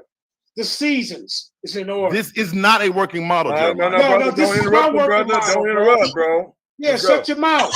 Hold on, Shut your let's go. flamboyant mouth. Let's go. Come You on, calling JJ. me Hey, JJ, let's honey, be fair. JJ, shut let's be your fair. Oh, flamboyant mouth. JJ. I don't think the brother meant in the harm by that, bro. Don't call no man honey. Come on, bro. Let's move it. Let's move, bro. Come on. He didn't mean no harm. I called you Let's handsome, go. not honey. Let's go, brother. Oh, man. Now, the working model, I can't answer his science questions, but I'm going to give you my explanation of the working model. My explanation, what I read, and how the Most High has everything in order. The seasons, the days, the times, the months, the harvest. This is the working model of the Most High. There's a time for everything, a place is in order. Everything. The universe, Jeremiah. He controls the universe. He maintains the universe. What you talking about, bro? Let me find some scriptures that By what mechanism? By his power. That's not a mechanism. How many questions you got? It's the same question. You won't answer it. Explain to me about your retroactive viruses. What'd you call them again? JJ, hold on, guys. Hey, I'm talking. I'm the moderator. When y'all hear me talking, everybody quiet. So we're done. A loaded question. All right, no more questions. We're now going to the audience. So, guys, get your mind ready because you got some questions coming. And I think Brother King Seth is on the line. He's on the line. Yeah, I got some questions, BJM. Okay, go right ahead, brother. Yeah, I ain't trying to interject, but I got to get on, man. Me and the family about to take hold on. Before you get started, we're not doing any teaching. If you have a question, ask your question and your question. Hey, hold on, homie. Hey, no. We're not. Hold up, hey. No, we're not. Kyle, that's let me champ. rock, bro. I've been That's quiet. The Lions Den champ. Show some respect, bro. I've done more debates hold than on, you, shit. He ain't did nothing but talk, bro. family, I'm sure I've done more debates than you. I know Right. the I'm on here. Look, I don't Calm care. down. I don't care about you debating. Moderator, can we get some order? This shit's out of line. What I'm saying is, okay, guys, excuse me. I'm the primary host tonight. Hold on, Kyle. I think the brother heard you, and I think he understands where you're coming from. Right. So now I'm gonna let the brother speak, and then if I think his question or his comment is out of line, then what I'll do, I'll tell the person he's posting the question or the comment that they don't have to answer that. Okay? No, go ahead, brother. No, Kyle, I got it, Kyle. I got it, brother. Go ahead, bro. This is about integrity, bro. You got scared before you opened his mouth. No. Hey, y'all, I'm on a time crunch. Man. I gotta go. I'm trying to just support the den and this great debate. He is the champion of the Lions Den. Give him respect. We don't care, bro. Like, what you mean you don't care, man? Ask the question, Kyle. Let him ask it. All right, so hey, hold on, hey, JJ, hold on. I got my come over notes. here disrespecting, bro. Hey, we do fam. care over here, the champ, bro. Don't play that with us, It's man. all good. Let him not care. You know how I rock, JJ. Right, if man. anything and shit, bro, I'm gonna probably oblige him with a debate so that he learns respect. Respect is earned. So I allow niggas to see how I rock. But anyway, man, I got a list with questions and with points. So I'm gonna judge this fairly. Ain't nobody about to preach shit. So some of the good points that were made is one thing I'm gonna speak on. What I will say is this was a good debate, but in the third round, things tailed off. Hey, no, you do this, bro. Ask the goddamn question. No, Kyle. It's his house, bro. Don't do that. Hey, you on the road, bro. Can't come on here and no, he can't come on here, man. You know what I'm saying? Karima, I need you to remove Kyle. Get I'm this the damn hole. Everybody quiet. Hey, everybody quiet. You gotta go, man. You out, nigga. You out. How you gonna disrespect the champion of the league over here? Absolutely. Because we already scared of what people gotta say. Okay, now hold on, brother Aaron. Hold on, Aaron. Aaron, hold on, brother. All right. So I said, Kyle, if you're still listening, that the listening audience and anybody who wants to come on the live stream can ask questions and make comments, bro. Okay. Now, again, so If I think the question or the comment is out of place, I will say and decide that that they don't have to answer that question or reply to the comment. So, brother Aaron, go ahead. But boy, wait. Can I ask one question? Appreciate Can I that, ask one BJ. question? No, brother. Hold on.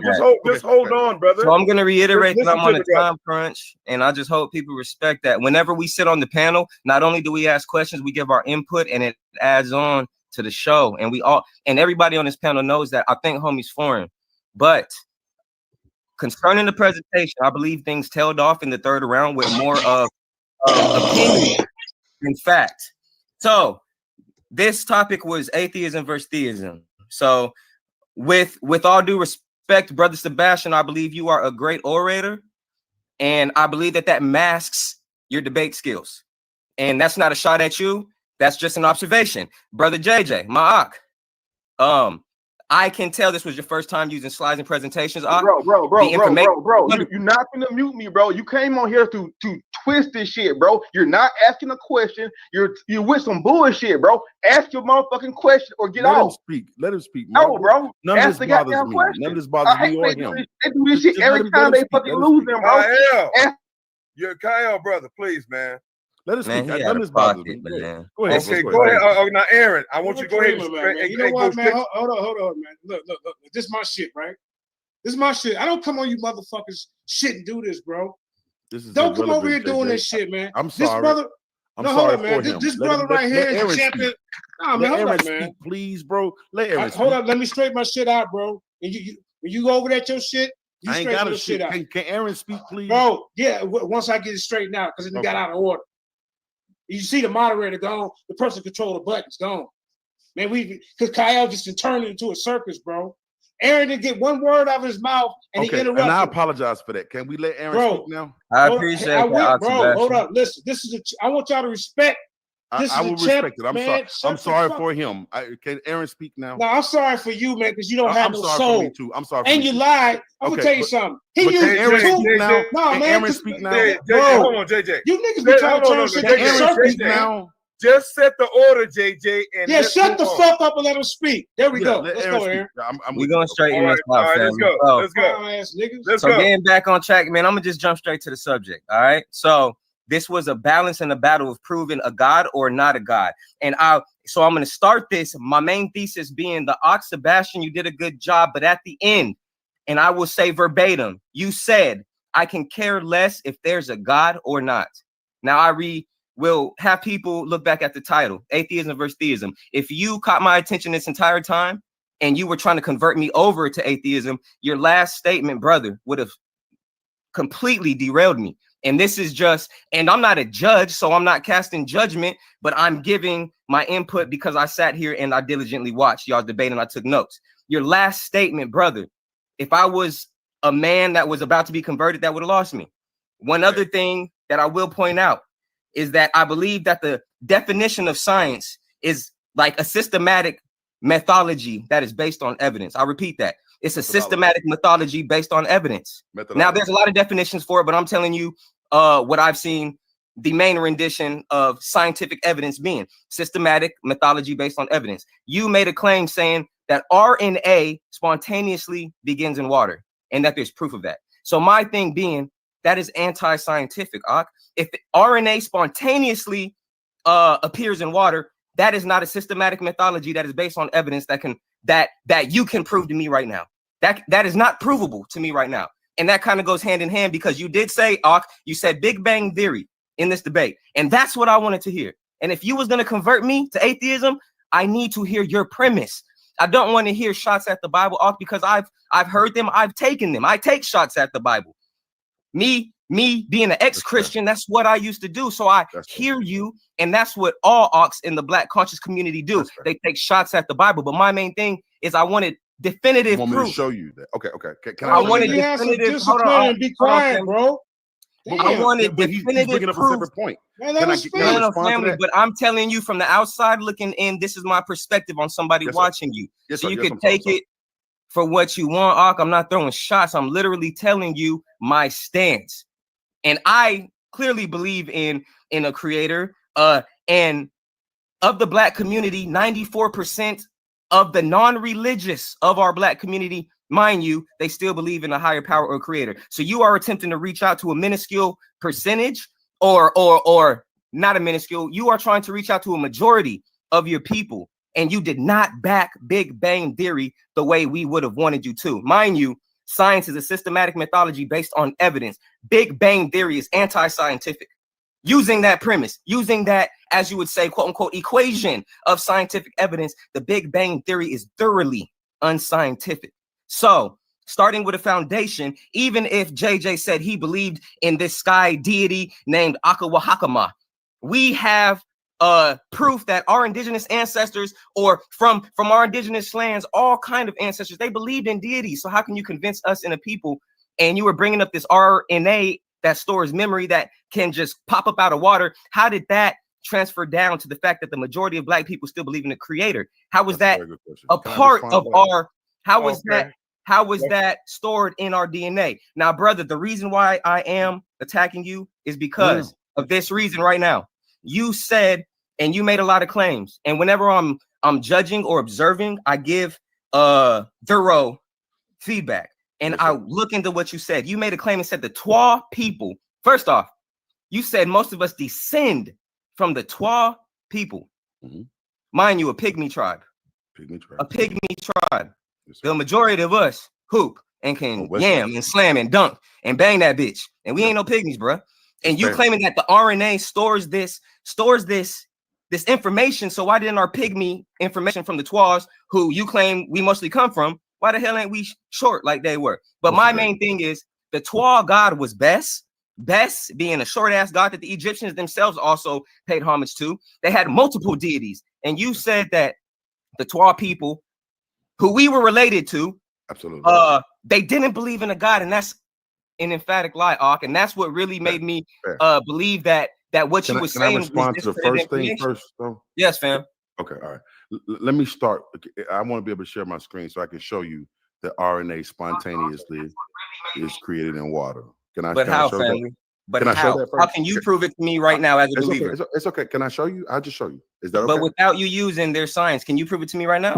I'm going to use the science that's available. Aaron, let him respond, Aaron. Let him respond. I do want to share my screen. I'm going to show you the RNA really does spontaneously form in water. Okay. Here it is. You see that? You see that highlighted part right there? Nucleotide, phosphorylisation, and RNA. Oligomerization takes place in water in non-enzymic abiotic conditions at moderate temperatures, spontaneously. Right. This is the spontaneous generation of RNA in water. This is the study. This happens. We've done this. Like we can test this and repeat this. RNA spontaneously arrives in water. But how does that happen, Hawk? What caused this to happen? Okay. All right. So you got that. That must be creation right there. No. Hear me out. I'm not asking you to respond to it. Let me tell you what. Okay, you got guarine, right? We talked about the G, the uracil, the U, adenine, right? And then the C, cytosine, right? You put those chemicals together in a basic formula like water. They get the heat or energy from the hydrogen of abiotic non-life. What do you call these things? The hydro. Oh my God. Wait, I'm about to tell you. The thermo cells from under the water, where the earth cracks and pumps hydrogen into it. This allows them to be able to masticize water or masticize hydrogen. So this gives them an energy source. So now they can reproduce. And as long as they can reproduce, they can work. This is how RNA creates DNA. And RNA can create itself spontaneously. This is what this study teaches us. We've done this several times over and over in the lab. All right, Brother Cole. Hold on, Brother Cole. What is the source of this? Can you zoom in and show us the source of this article? This is the Albany study from 2011. And you literally can just Google RNA spontaneous. Like whenever you're ready, just Google RNA spontaneous. All right. Okay, brother. All right. Okay, Aaron, you want to finish off the second part of your question? Oh yeah, for sure. So all that I want to say is, brother, you're a great orator and you're a great reader, but you did not convince me, and I'm not sure if you convinced anybody else. So no, but I want to tell you, bro, Aaron, my yes. goal was not to convince anybody. That wasn't my goal. My goal here, and I want to make sure that I say this. I never want to change a theist from being a theist. I need you to remain a theist. The reason that I need you to remain a theist is because I understand how evolution works. Right? The more questions you bring me, the more questions I have to answer. If you ever stop asking me questions, I will always stop looking for answers. I do not want to convert you. That's not my goal. The problem is, on the other side, you want me to stop asking questions. I'm gonna put my same question out there again. Give me one working model of the universe. I got you on that. So I like how you spun the question into a question, and that's a good defense tactic. But no. I'm not trying to defend it. I'm letting you know my position. No, I mean, you spun it from you spun it from making me believe in this RNA appearing out of nowhere into asking me the same question. I gave you the study on RNA appearing out of nowhere. You gave me our exact keyword, a study, not an answer. So that's why I said you're a tactical orator. You're a tactical orator. And if you're not a geneticist, then you shouldn't have tried to decode their code. So why are you trying to teach me? I'm gonna quote the physicist. Don't get upset, family. Don't get upset. I'm not upset with you. I love you. I'm just saying, I'm not all right. I didn't do this study. All right, that's fine. That's fine. So the only other question that I have. So now you hold up. The answer to your question. The answer to your question is that universe. That's the word right there. Hey, Black Jesus, is just Aaron and them finna just be going back and forth? Is dude finna just be going back and forth? We finna move on. Thank you, brother Aaron. Hold on, Aaron. Thank you, brother. We got to move on to our next individuals who are here waiting their turn. Brother King Seth, go ahead with your comment or your question. Unmute your mic. We can't hear you, brother. Okay. Unmute your mic. Oh well, I'm not gonna be long-winded, and I'm not gonna just go into a deep spiel. But to me, I believe that numbers are the winner in this debate. I believe that actual facts and actual tangible things that we can look at and we can touch are the actual winner of this debate. Me being who I am, which I don't know if a lot of people know that I am an atheist, but I come in looking at these debates non-biased. I believe that Jeremiah Judah, he has some good points on his side of the spectrum, but Sebastian Cole has actually made another believer out of me, just based on numbers alone, based on facts, based on those sources. Now, my question will be to Jeremiah Judah. This is my question, Jeremiah Judah. Based on past generations of Black people being in the United States of America, based on the history of the Catholic Church and the churches, what makes it probable, or when is your God going to stop the people that are worshiping him from being subjugated and having injustice done to them? Again, so we can clarify the question.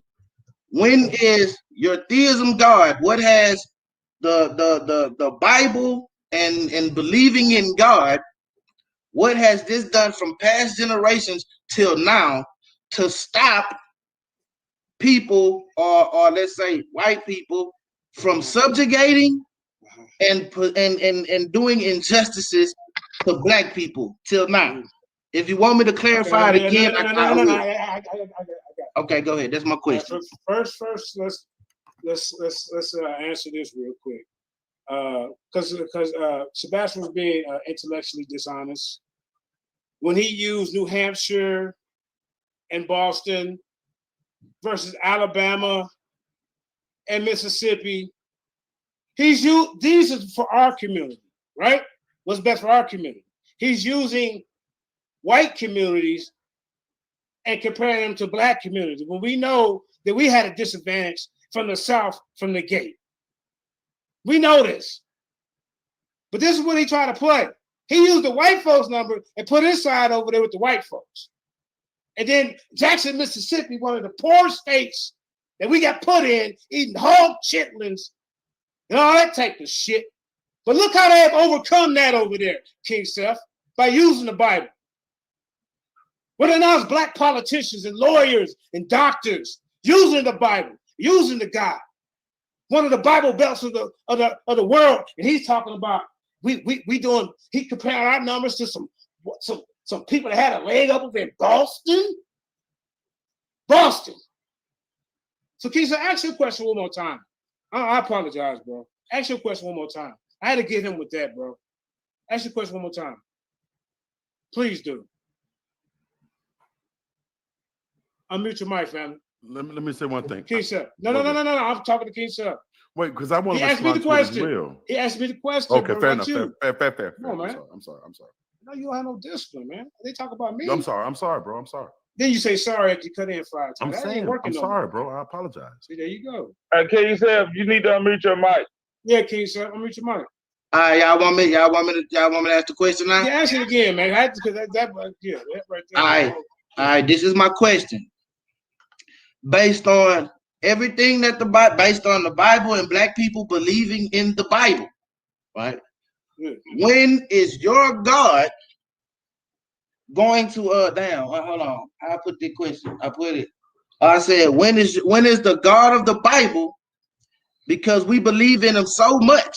And you said that theism helps black people. When is the God of the Bible going to stop and adhere to black people being subjugated and injustice being put toward us? When is this? What good is this based on our past? What good have this God done to stop the injustice and the bad dealings that these so-called white people have put toward black people? What is the justification in us believing in him for so long and still believing in him from this point? Because we have seen no results. Long question, King Seth. Come on. I mean, I asked it the first 3 times, still ain't get it. All right. What you want me to do? Goddamn, write it down. Take a picture of it. Shit. Send it to me. Email it to me. It's a long ass question. But do you get the question though? But do you get the question? Oh man. Here we go, King Seth. Let me try to answer this again. All right. Damn, that was a long question. Shit. You want me to shorten it? You want me to shorten it? Ask one more time, King Seth. All right, here we go. Based on the past history, based on the past history of black people dealing with the Bible, right? What do we get out of this God having all this injustice and all these things done to black people when we believe in them so much and we haven't had any results? Okay. All right. See, really. And I think that wasn't even a reason. You messed up a chain of thought. You messed up a chain of thought. See, really, it starts with us. This is when the Most High God gonna relinquish and say, "Look, my people have come back to me. Now, anybody who touched them, they're gonna have some problems." You see what I'm saying? But that's not true. We got to come back to him as a whole. But he want us, see what I'm saying? And then really, for me to answer that no man knows the time or the place. But that's not true, Jeremiah Judah. Let him answer the question. Don't do that. Don't do that. Okay, let him answer the question. Right. I'm answering to the best of my capabilities, man, because I'm not God. I can't tell you when the Most High.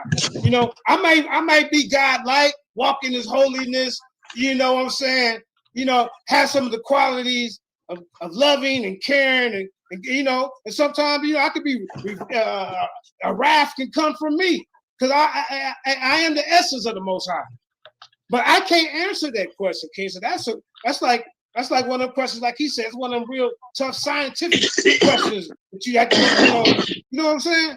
I can't say when the Most High gonna come back. I can't tell you that. But all I know, what we need to do, we need to start with ourselves. I can tell you that. I know all the responsibility is not laid on the Most High.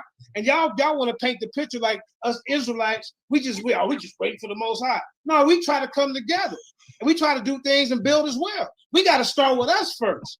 That's very important. And then you know what I'm saying? We got to stop doing what's for Israelites, what's doing us as world. You know what I'm saying? It's a lot of things, wickedness is going on, and we participating in it, bro. We participating in it, King Sir. But like I say, hey, what we need to do, like you said, we can't, let's pray to the Most High, and then let's come out and work on it ourselves. Okay, when I meditated in prayer or whatever, this is the solution answer I came up with when I woke up. You see what I'm saying? And like I said, I proved in this debate that believing in acknowledging intelligent design, a creator, that we're more healthy. I showed you all that stuff, and then he gonna try to come out and say I didn't, and throw up his little numbers. I didn't say that. I guess that's a feel good thing for himself. I didn't bro. say that, Jeremiah. Man, you don't have no. I'm talking to the brother, I didn't say man. that though, Jeremiah. Bro, come on, man. Go back to Brother Cole. Let him, Brother Cole, just let him respond. I'm talking to the and don't respond yet. Nobody asked you the question. Okay, JJ, keep it going, JJ. Right, man. You JJ, let's go. Yeah, I'm done with it, Black Jesus. I mean, that's it. Okay, all right, Can cool. I respond to Everybody that quiet. No, he didn't ask you that guys. question. Everybody quiet. We got to keep moving now. Right. Can I respond to that, please? He didn't ask you the question. Okay, no. We don't have time for that. We've been on here. It's going on 3 hours. Bro, can I please? Okay, now, is there anybody else? Hold on, Brother Cole. Is there anybody else who's on the live stream who would like to ask a question? Yes. Yeah, I got a question. I got a question. Yeah, I got a question, man. Hold on. We're gonna go to Kyle. Kyle, now usually I wouldn't let a host or a co-host ask a question, but go right ahead, bro. Now, because I really got treated like I'm not a host or a co-host, y'all. I don't know who did it. Brother, no, bro. I asked him to remove you, brother, because you were uncontrollable, bro. You kept yelling, and I was asking you to be quiet. Bro, and I asked him to remove you, bro. Okay, so my thing is this, bro. Like I facilitate this entire debate.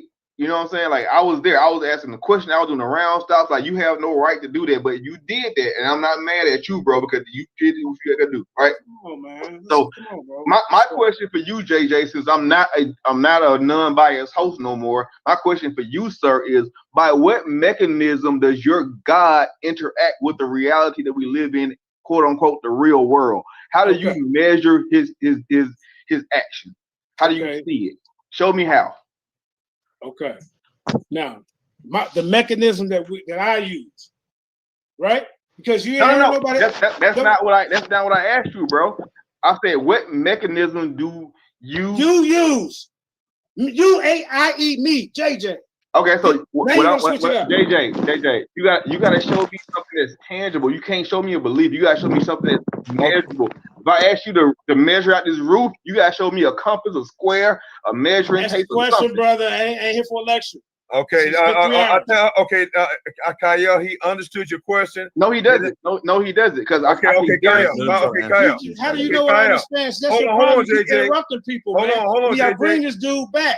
No, because like at first I came Kyle, brother. No. He gotta go, man. Brother Kyle. Man, come on, this that shit they do on Brother Kyle, hold on, bro. JJ, hold on.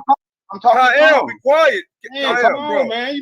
You the one that started the confusion when you came on here. The show was going good. Nigga, you answer the question, bro. Man, you bringing this E5 bullshit on here, Just man. answer the question, bro. Man, you asked me to host this, bro. You asked me to did, but look at you, and you let him answer the question. So I have no respect. I didn't kick you out. How the hell I kick you out? I'm debating. Just let him answer the question, please. Jeremiah, please just answer the question. That's the question.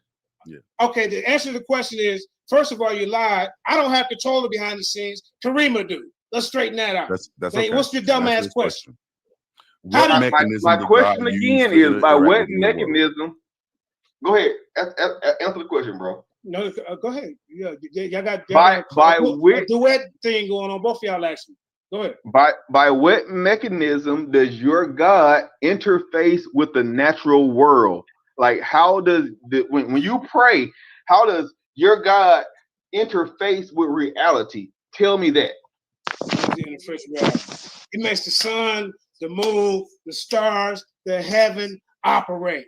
He grew the trees. You see what I'm saying? He sustains the universe. This is the mechanism how he operates, bro. What you talking about? I mean, what do you want? A scientific answer? What type That's of your science? answer. That's your answer. What I mean, what That do was you his question. want? That's his Kyle, answer. mute your That's mic, his answer. Kyle. You That's his asked the answer. question and let him respond. Let him finish responding, bro. Yeah, I mean, That is he his answer. jumped Okay, in. go so ahead, he- JJ. he Finish don't- up. look, JJ, you see how finish long- up. All right, okay, shut, please. Y'all want me to answer the goddamn question? Don't keep interrupting, Kyle and Sebastian, please. I don't want to turn this into a circus, man. This was a good debate. But now y'all asking about this mechanism shit. What mechanism did God use to sustain the earth? Can you show me something tangible? I just showed you. He sustains everything. Because I'm a theist. An open theist believe that the Most High created earth, created man, created angels. So what kind of answer would you expect from me? That's my answer. All right, thank you, brother. All right, who's next? Who didn't ask the question Red on the team. live I got a stream? question. Okay, Red go team, ahead. Whoever that motherfucking was, go green. right ahead. Hold on. That's And then we're gonna go to Ratchet. Ratchet, you next. Go ahead, All bro. right. This is Terry Whitfield. I have a question for Sebastian. Yes, sir. I like to know. I got two questions actually. I like to know, when did you become an atheist? Was it before or after you entered into the music industry? And number two is, you made a statement. Okay, you said that the Twa were the people who had you basically, we believe that God, the atheist thing, come from white folks, and that it was stated that all black people have God in their religion or cultural. Okay, I'm asking you, we talking about the Twa. You said that Twa were people that had no God. Now, Mfadishi is a man who's been studying Kemetic science, African culture for decades. Yes, sir. And what Mfadishi said was that the Twa was always kept around in the courts of Kemet because they were the only one who knew the dances of the gods. Fair. Now, why, if this was stated about the Twa, how do you come up with the conclusion that the Twa did not have a god? That's a very good question. Let ask the first part of the question again. It was two parts. I know the Twa part. What was the first part of the question one more time? It was two questions. Was it the first? Yeah. Hey, ask the first question again. I'm gonna answer them both. I'm sorry. I just want to make sure I answer them in order. Was you an eight? Did you become okay. Or after the music industry? I have been in the music industry my whole life. I mean, like contracted, like having a major record deal type thing. I've been writing songs for major artists under major contracts for my whole life since I was 11. Wow. So yes, technically, yes, I did become an atheist after being involved in the music industry, but I was a theist until I was 35.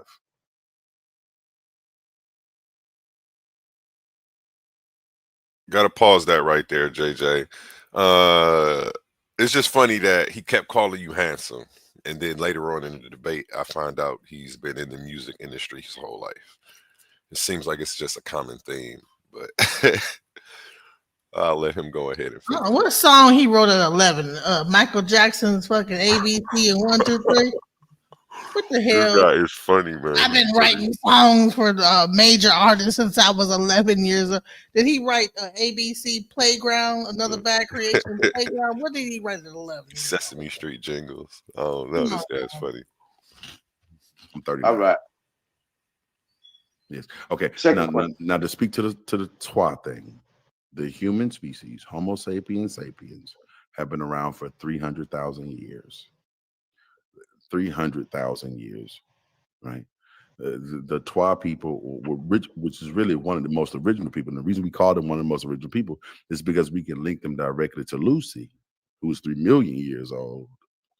And she grew up in the same area, right? But for 300,000 years, none of us had gods. The oldest god we can find is about 40,000 years old. The oldest record of a god that we know, 40,000 years old, which means that for 90% of human existence, there has been no God, and we've been just fine without it. I don't think that answered my question because my Okay, question was I'm sorry. more so to the Twa. You know Okay, that there's okay. They knew the dances of the god, but if you cannot find a reference to their own god, they knew the dances of Bes. And Bes was an Egyptian god, but they had no god of their own. Bes is an Egyptian god. But they knew the dance of the god. And here's the problem. Here's the problem. So they were the only ones who knew the dances of the Egyptian god. Of the Egyptian god. Yes. Here's the thing about a god. A god And can't Egyptians be didn't defined. Let me answer. A god can't be defined. Right now, I can totally tell you, I know the answers to the subterranean mouse god. How could you check it? You couldn't. This is my point. Well, this is legend and folklore. Let me finish the answer. This is legend and folklore. Whenever we start, until you can prove that a god exists, then we're going to run into this problem. I wanted to prove that Bes exists. No, I want to argue the existence of Bes. I'm making the connection between the Twa and them having a god or no. Hear what I'm saying. If it is culturally beneficial for me to make a dance for Bes, they did not have no god. Like they run around here like show me the Twa god. The god you just gave me was Bes, which is an Egyptian god. Show me the Twa god. All right. Okay. Okay, Brother Cole. Now, I usually don't comment, but since Kyle was the co-host, did comment, and you guys can look this up, that the Bantu Pygmy Twa, the Twa people, do have and did have gods, and they still worship gods to this day. They definitely picked them up over time. Absolutely. No, brother. No, brother. The Bantu Pygmy Twa in their most ancient history, before anybody existed except them, the name of their god. Hold on, brother. Hold on. The name of their god. Y'all can look up the name of these gods right now. Show you a Bembe, Bembe. What's the oldest? Hold on, brother. Hold on, brother. Please, brother. Bembe, Bembe. Komba, Komba, and Khanum, Khounum. And Khanum ended up being an Egyptian god later on, a Nubian and Egyptian god. But all gods and the concept of God and the creation story began with the Bantu Pygmy Twa, who taught that all those names I gave you are different tribal names of tribal gods of the same God, but of different tribal languages. Listen to what I just said. Same God. Almost done, brother. Listen what I just said, bro. Brother, let us speak. Brother, I'm almost done, bro. Okay. I allow Kyle to speak, and I usually am not gonna say nothing, but because he spoke, I'm saying this and I'm done. So again, the three I named three gods, and there are other gods. If y'all look up all the Bantu Pygmy Twa tribes, they all have ancient gods of a supreme God, right? And they all have a creation story. Adam and the first creation story is that this supreme God who goes by many names or tribal names, Komba, Bembe, and Khanum, and there's some other names. They all share the same creation story, that this God created the universe, the earth, nature, and the first male and first female couple out of clay. Hold on, Black. Hold on, let me share. There's 30 more seconds.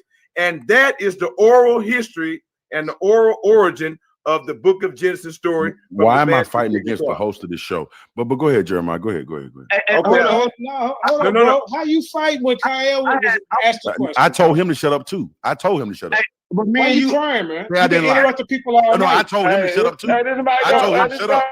Okay, we're gonna stop now. We gotta move it on. Brother Ratchet, go ahead. Hold on, everybody quiet. Go ahead, Brother Ratchet. Hold on, don't skip over me, man. No. We gotta go to Ratchet, bro. And then Zerubbabel got a question. Don't skip over the Hebrew. Okay, Ratchet and then Zerubbabel. Go ahead, Ratchet. Go. Can I respond? Okay, what's up, brother? What's up to the brothers of the paddles? What's up, man? Good debate. Yeah, good debate. But my question goes towards you, of course, Jeremiah Judah, JJ 7000. My question is, do you believe that in the Deuteronomy 28 curse is about the black community? Do I believe that Deuteronomy 28 relates to our community? Yeah. Yeah, is it based on our community? Do you believe the curse is based on our community? Yeah. All of Deuteronomy 28. Name another race of people on earth that Deuteronomy 28 fit, and then you come holler at me. That's my answer. Yes, it relates to us. So is it safe That's for it. me to say? That's it. Next question, bro. Hold on, JJ. Hold on, JJ. Hold on. Two-part Hold on, answer. JJ. Hold on, JJ. Let him have a follow-up. Go ahead. Yeah. So is it true to say that based off that curse, everything that's wrong in our black community is based off the God that cursed us? Is this safe to say that? Yeah, and then it's called self-accountability. We got to get ours. It comes back to us as a people. How many times I got to tell you? It's telling you in the book. We got to get right. And even if we do get right and things go better for it, it's still a plus. So win-win. But we got to get right. So what's the theism problem? is not good for the black community based off we cursed by God. That's all I got to say. But you go ahead. The black community, bro. Look, bro. You got atheists. You got non-believers that all live in the black community. God damn it. You got ones who believe in Kemet. You got ones that love men. You can't just put the problems of the black community all on us. But like I said, bro, we got to figure it out. Us, our Most High God want us as a people to figure it out first. Ain't y'all getting that? That's the message behind this whole thing. Y'all playing games, bro. So 95% of us believe in God. No, right? Brother Ratchet. We That's got to it. stop, bro. Okay. Brother Ratchet. I'm done. Hold on, I'm Craig. done. I'm out of Thank here. you, brother. Thank you. All right, brother Zerubbabel, go ahead with your question, bro. All right. First of all, shalom to everybody. Can y'all hear me? Yes, sir. Shalom, brothers and sisters. Shalom. I've been waiting a minute, man. The brother Aaron, he already said a bunch of stuff that I was already gonna say, and Terry already mentioned a bunch of stuff that I was already gonna say. But based on the debate topic of theism versus atheism, JJ won the shit. I mean, there's no doubt about it. You know what I'm saying? No doubt about it. He brought it out. But I do have a question for Sebastian, because he only made this last statement about atheism being European based at the last minute. So, Sebastian, can you give me 5 things that atheism has done for our people? And I'm keeping it short. Because I've been sitting here for a long time, so I'm keeping it short. Okay. Absolutely. Okay. I want to answer this question. I'm going to answer your question, and then I want to respond to something that was said earlier. Atheism is just the lack of assertion of a God or gods. Okay. That means that when I do not assert a God or gods, that's all that means. Atheism is not a religion. It is not a movement. It's not a collection. No. Atheism is a religion. You just confirmed that when you said you got it from Europeans. No. I did not say I got it from Europeans. I never said that. I literally never did. Said that. When did I say that, sir? Bro, everybody heard you say it, man. Okay, well, when did I say it? In what context? Okay, let's say you didn't say it. Go ahead with the damn 5 things, man. Do you have running water? That's a real question. Do you have running water? Are you gonna act? So that's a real question. You don't ask him questions. You just run through it, bro. Yeah, go through it. Running Don't water, electricity, question, the internet, general relativity, special relativity, science, medicine, the house that you live in, the pavement that you walk on, the food that you eat. All of this was we cultivate all of this with no knowledge of a God. Hold on. But yet and still, your people still in fucking damn captivity, though, man. Whose people are in captivity? Your people, man. Where are my people? Are they in Alabama and Mississippi? How we not? Wait. No, hear me out. Zerubbabel, where are most of my people? In the South, where they believe in God? Why hasn't God fixed it for them? Why you ain't fixed it for them? I'm fixing it. I have people every day. Right, they cry. Oh no. Jeremiah, Where's I the do more atheists out there fixing it? Man, let's stop the man. You don't. Come on, handsome. I need to see some. Let's stop the man. Okay, brother. Okay, hey, everybody. Let him finish answering the question. No. That question was to me. Jeremiah, Yeah, you let gotta, him fit. Yeah, go ahead and answer it. No. Jeremiah, you got to show me that you do more for black people than me. Now he about to get super animated. I just asked you. No. No, ask you the question. You can't ask Jeremiah. Stop it. You got to show me that you do more for black people than me. Since we going one atheist versus one theist. Show me that you do more for black people than me. Zerubbabel asked you the question. I answered that question. Now he want to ask me a question. Okay, asked you 3 questions. Hey guys, Name 5 things. Name 5 things. Hold on, guys. Hey, right now we're in the question round. Brother Sebastian, I'm going to say that you've concluded answering Zerubbabel's question. There are no more questions being posed to each other at this time. And so, hold on, guys. Hey, give me one more time. Give me one shot.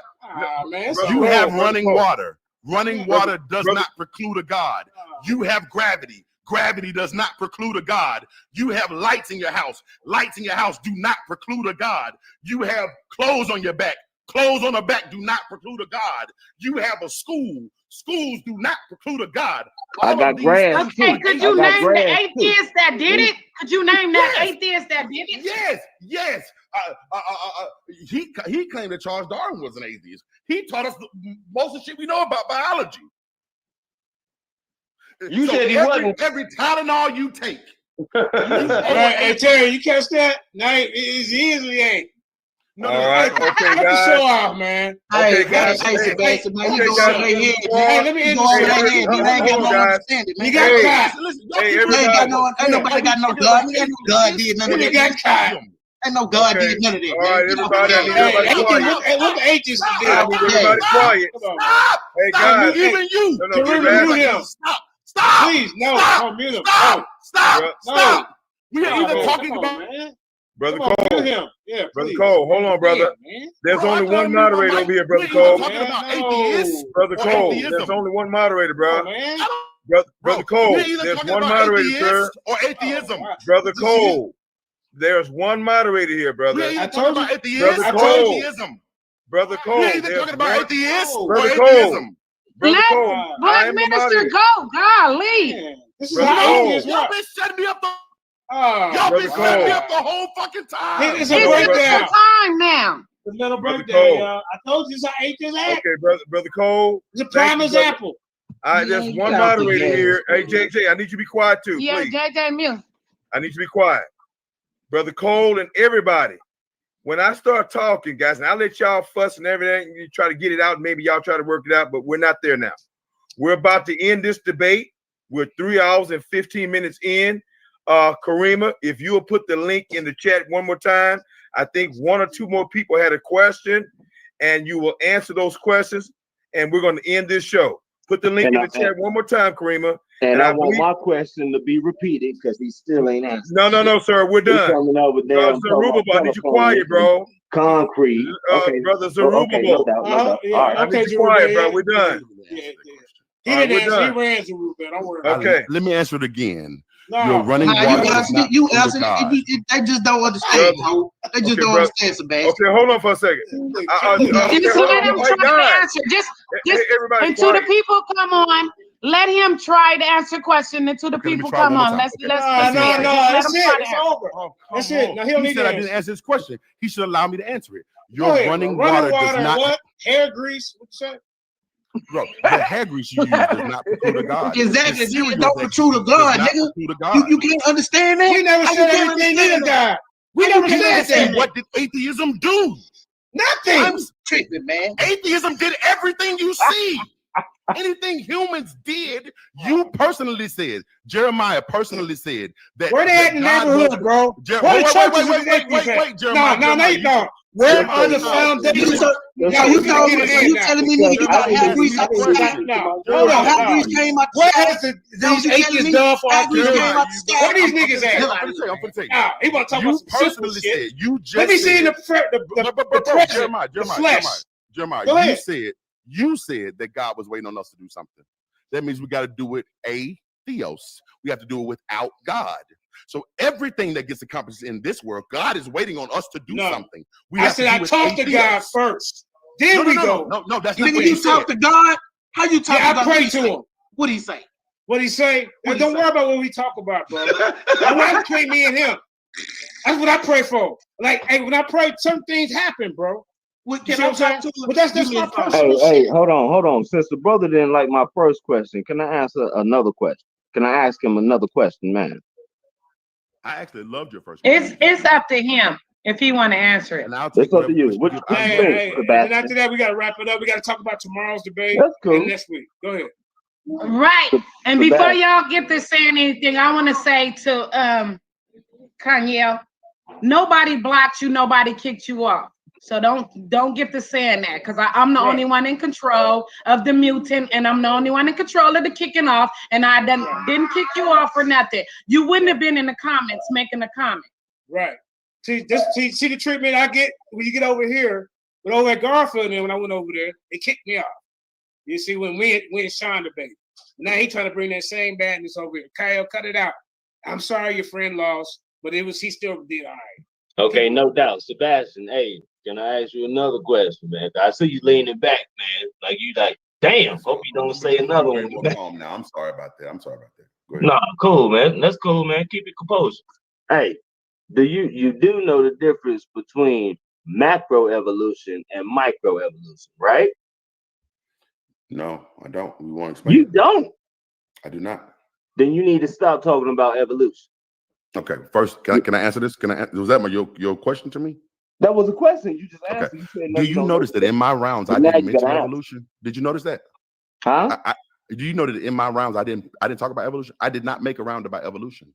Man, I can talk about evolution. know I'm not the only person. No, but hear me out. I can go through my rounds again. It don't matter. Look, first of all, my question was, do you? Bro, man, you gonna let the man talk, man? Why you ain't gonna let the man talk? Do you know the difference? Let the man talk, bro. Let me ask you. Let him answer the question, King Seth, and then repeat it. Hey, King Seth got something personal against me. No, go ahead. Let's be live. Go ahead, bro. No, you fine. Let's be live. Let him answer the question again, and then let Cole answer it. All right, Sebastian. I'm gonna say it again. I mean, we already heard your response, but I'm gonna say it again. Do you know the difference between macro evolution and micro evolution? No, I don't. Can you explain that? Okay. All right. Okay. Now let me respond to that. I made no claims about evolution in this debate. I did not mention evolution in this debate. The only time I ever even talked about evolution was about endogenous retroviruses. None of my rounds were based on evolution. I did not mention Darwin. I did not mention Dawkins. I didn't mention any of those people. But if you like, the reason I say I do not know the difference between macro and micro evolution is because there's only one kind of evolution. Macroevolution, as you know it, is the diversity in a species. Microevolution is species diversification. Microevolution happens, and so does macroevolution. I do not know the difference between them. If you can show me the mechanism by which one turns off, I will believe you. Thank you. I'm glad you said that. First of all, you said you didn't know the difference. Now you're trying to explain it. Right. Right. I cut. Come on, I'm listening. Man, how that went over y'all head, bro? Like, how does this? Let him talk to me. Let him talk to me, Seth. Let him talk to me. But hey, that's right, Jeremiah. Let him talk to me. Yeah, let him talk. Oh, but all that screaming. Shut up. Bro, all that screaming unnecessary. Shut bro. up! Karima, you got come on, man. Karima. Shut that man up. That man talking to me. They turn Go into ahead, I don't do this shit on Shut up, Jeremiah. No, you Hey, shut I'm the gonna fuck up. fall back, Hey, man. hey, I'm throw gonna this fall clown back, off, man, man. because Throw you this know stupid motherfucker off. I'm not gonna be truthful. Karima, Man. throw this clown off. Let that I'm gonna man fall Nah, back. man, shut the fuck up. No, stop screaming. Yeah, all that screaming like a bitch. Shut up, man. Let that man talk to me. Stop screaming like a bitch. You ain't gotta talk Shut to up him and let like that man that. talk to me. Hey, Karima, throw him off. I'm Shut done. up and let that man talk to me. No, man, you ain't telling me to shut. Karima, Shut throw up this and let nigga that off. man talk to me. Karima. Right. Now, give me the camera. Give me the camera. Give me the camera. Give me the camera. Give me the camera. Hey, put it on me. Put it on me. Look, all I See, did no, was everybody, ask hold my up, Zerubbabel, damn Zerubbabel, question, Zerubbabel, I got it. See, so hold up. See, this is how undisciplined an atheist is, bro. Did you see all the screaming and all the unstable mental awareness? I told y'all this. I was showing y'all this. The mental instability of an atheist. Dude, I never. We finna end the show. That's it. Everybody else off the panel. That's all it. right, man. Look, That's I just it. asked my question. I know you did, but hey, you cut broke. Look, That's cut it, my bro. part off, man, off the video. Cut my part off. No, we keep it that raw and bad, uncut man. around here, bro. Don't even trip. That's how we do it. But no, because this is a prime example. You see, all that screaming, all the anime. What is that, man?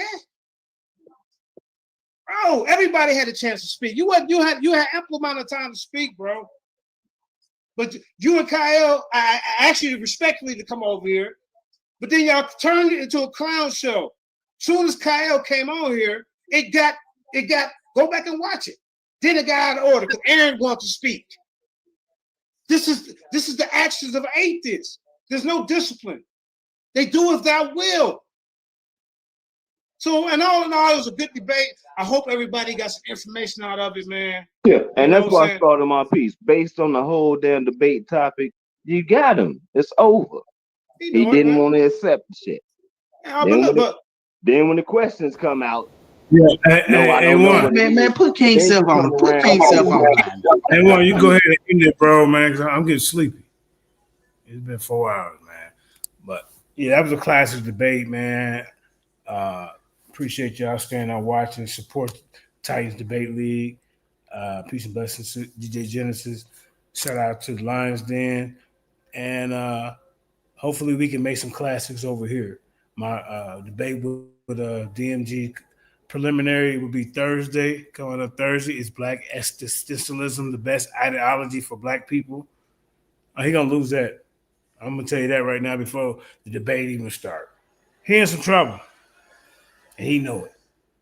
Then I also got a first round. When the tournament start, I will be debating the number 1 seed, Ha Amayan. I'm the 16th seed, so 16 people in the tournament. So I just, so we're moving along over here, man. Peace and blessings, man. But I'm getting sleepy. Thank y'all for watching. I gotta go. Peace. Definitely. Have a good night. Have a good night. And we have Haya Mayan's interview Tuesday at 6 p.m. Eastern time. Next Sunday, not tomorrow, but next Sunday, we have Chef Darius's interview, the number 12 seed.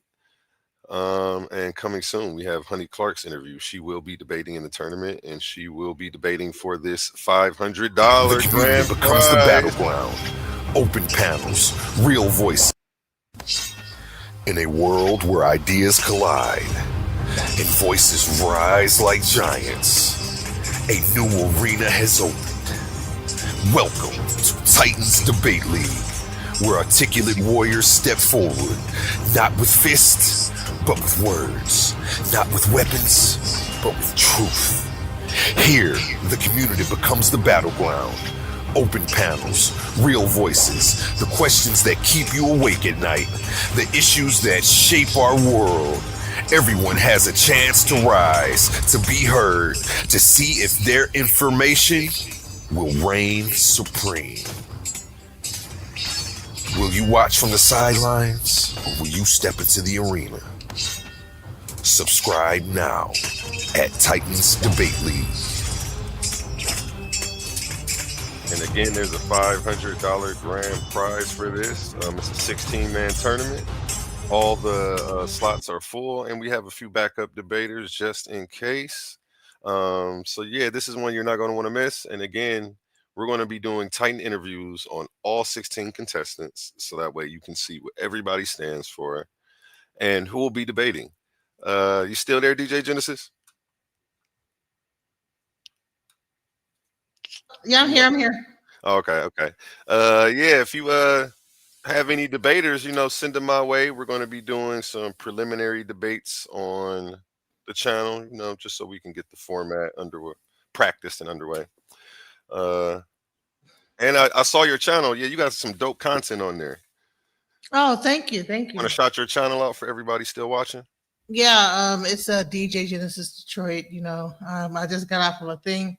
Man, I was arguing just today. It gets kind of heated. Like, I've kind of have been like going on different people's panel and co-streaming, but I'm about to get right back to like just doing my own stuff because like it gets kind of weird when I go to other people's channels. Sometimes people don't like me very much. Oh, I'm sorry to hear that. Well, you're welcome over here anytime. We appreciate you as always.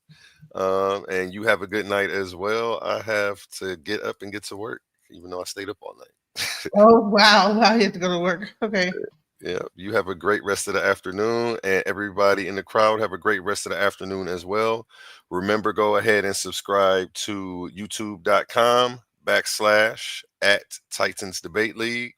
Again, that's @Titans Debate League. And you guys have a good night. And we're going to end off with a song by 713 Hemi, Christian rap artist. He's in the debate league as well. So you'll be seeing him do an interview and doing something. You can go ahead and check this song out right now in the video section on my channel. If we live in the spirit, let us also walk in the spirit. I'm talking about, I ain't moving off height, I'm moving off him. I'm a body, but I'm locked in. Let go. My body filled up, I ain't lacking. Holy Spirit slid, had me dancing and attacking. Devil in the way, then you know we get to clapping. Ephesians 6, so the whole squad packing. I'm on my body, I be walking in the flames. Isaiah 54, ain't no weapon got a name. Moving in the spirit, I ain't worried about the shame. Covered in the blood, I be stepping unashamed. I be stepping like David, got the praise in my feet. Had to get Goliath, trying to whisper in my sleep. Every move, holy led, I don't dance all deep. I be shouting in the spirit while I slide on the seat. On like Paul, when I pop out, I'm protected. Tried to flex and flesh, had to learn I was rejected. Now I'm spirit checked, I ain't moved by affection. Lieutenant 19, not your surface with no question. I was down bad, now I'm up in my zone. Took the devil's lies, turned them all into poems. I'm out in my body, but I'm right where I belong. Shouting hallelujah with the squad to the throne. My body filled up, I ain't lacking. Holy Spirit slid, had me dancing and attacking. Devil in the way, then you know we get to clapping. Ephesians 6, so the whole squad packing. I'm on my body, I be walking in the flames. Isaiah 54, ain't no weapon got a name. Moving in the spirit, I ain't worried about the shame. Covered in the blood, I be stepping unashamed. Pressure cut the diamonds on my wrist. Pressure cut the diamonds on my gift. Yeah, pressure turn me up into a pit. Pressure turn me down so you can turn up. And when you turn up, they all gon' burn up. Lord, you said that my parents was gon' be here. Lord, you said what I proclaimed and it's gon' be clear. I don't know what they mean when they try to team. We get to dumping like some fiends. Will you move a sling? Bible told her, big body floater. Let your light shine everywhere I go to. Let your light blind everyone who go to. Dark places, let them see their own faces in them crawl spaces.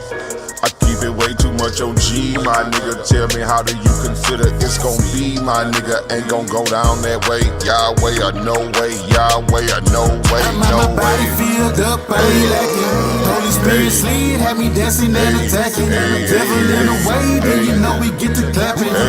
Ephesians 6, so the whole squad packing. I'm on my body, I be walking in the flames. Isaiah 54, ain't no weapon got a name. Moving in the spirit, I ain't worried about the shame. Covered in the blood, I be stepping unashamed.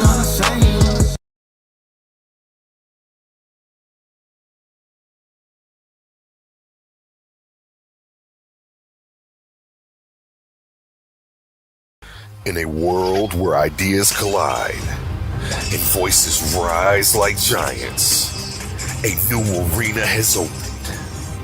Welcome to Titans Debate League, where articulate warriors step forward, not with fists, but with words, not with weapons, but with truth.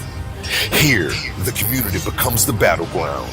Open panels, real voices, the questions that keep you awake at night, the issues that shape our world. Everyone has a chance to rise, to be heard, to see if their information will reign supreme. Will you watch from the sidelines, or will you step into the arena? Subscribe now at Titans Debate League.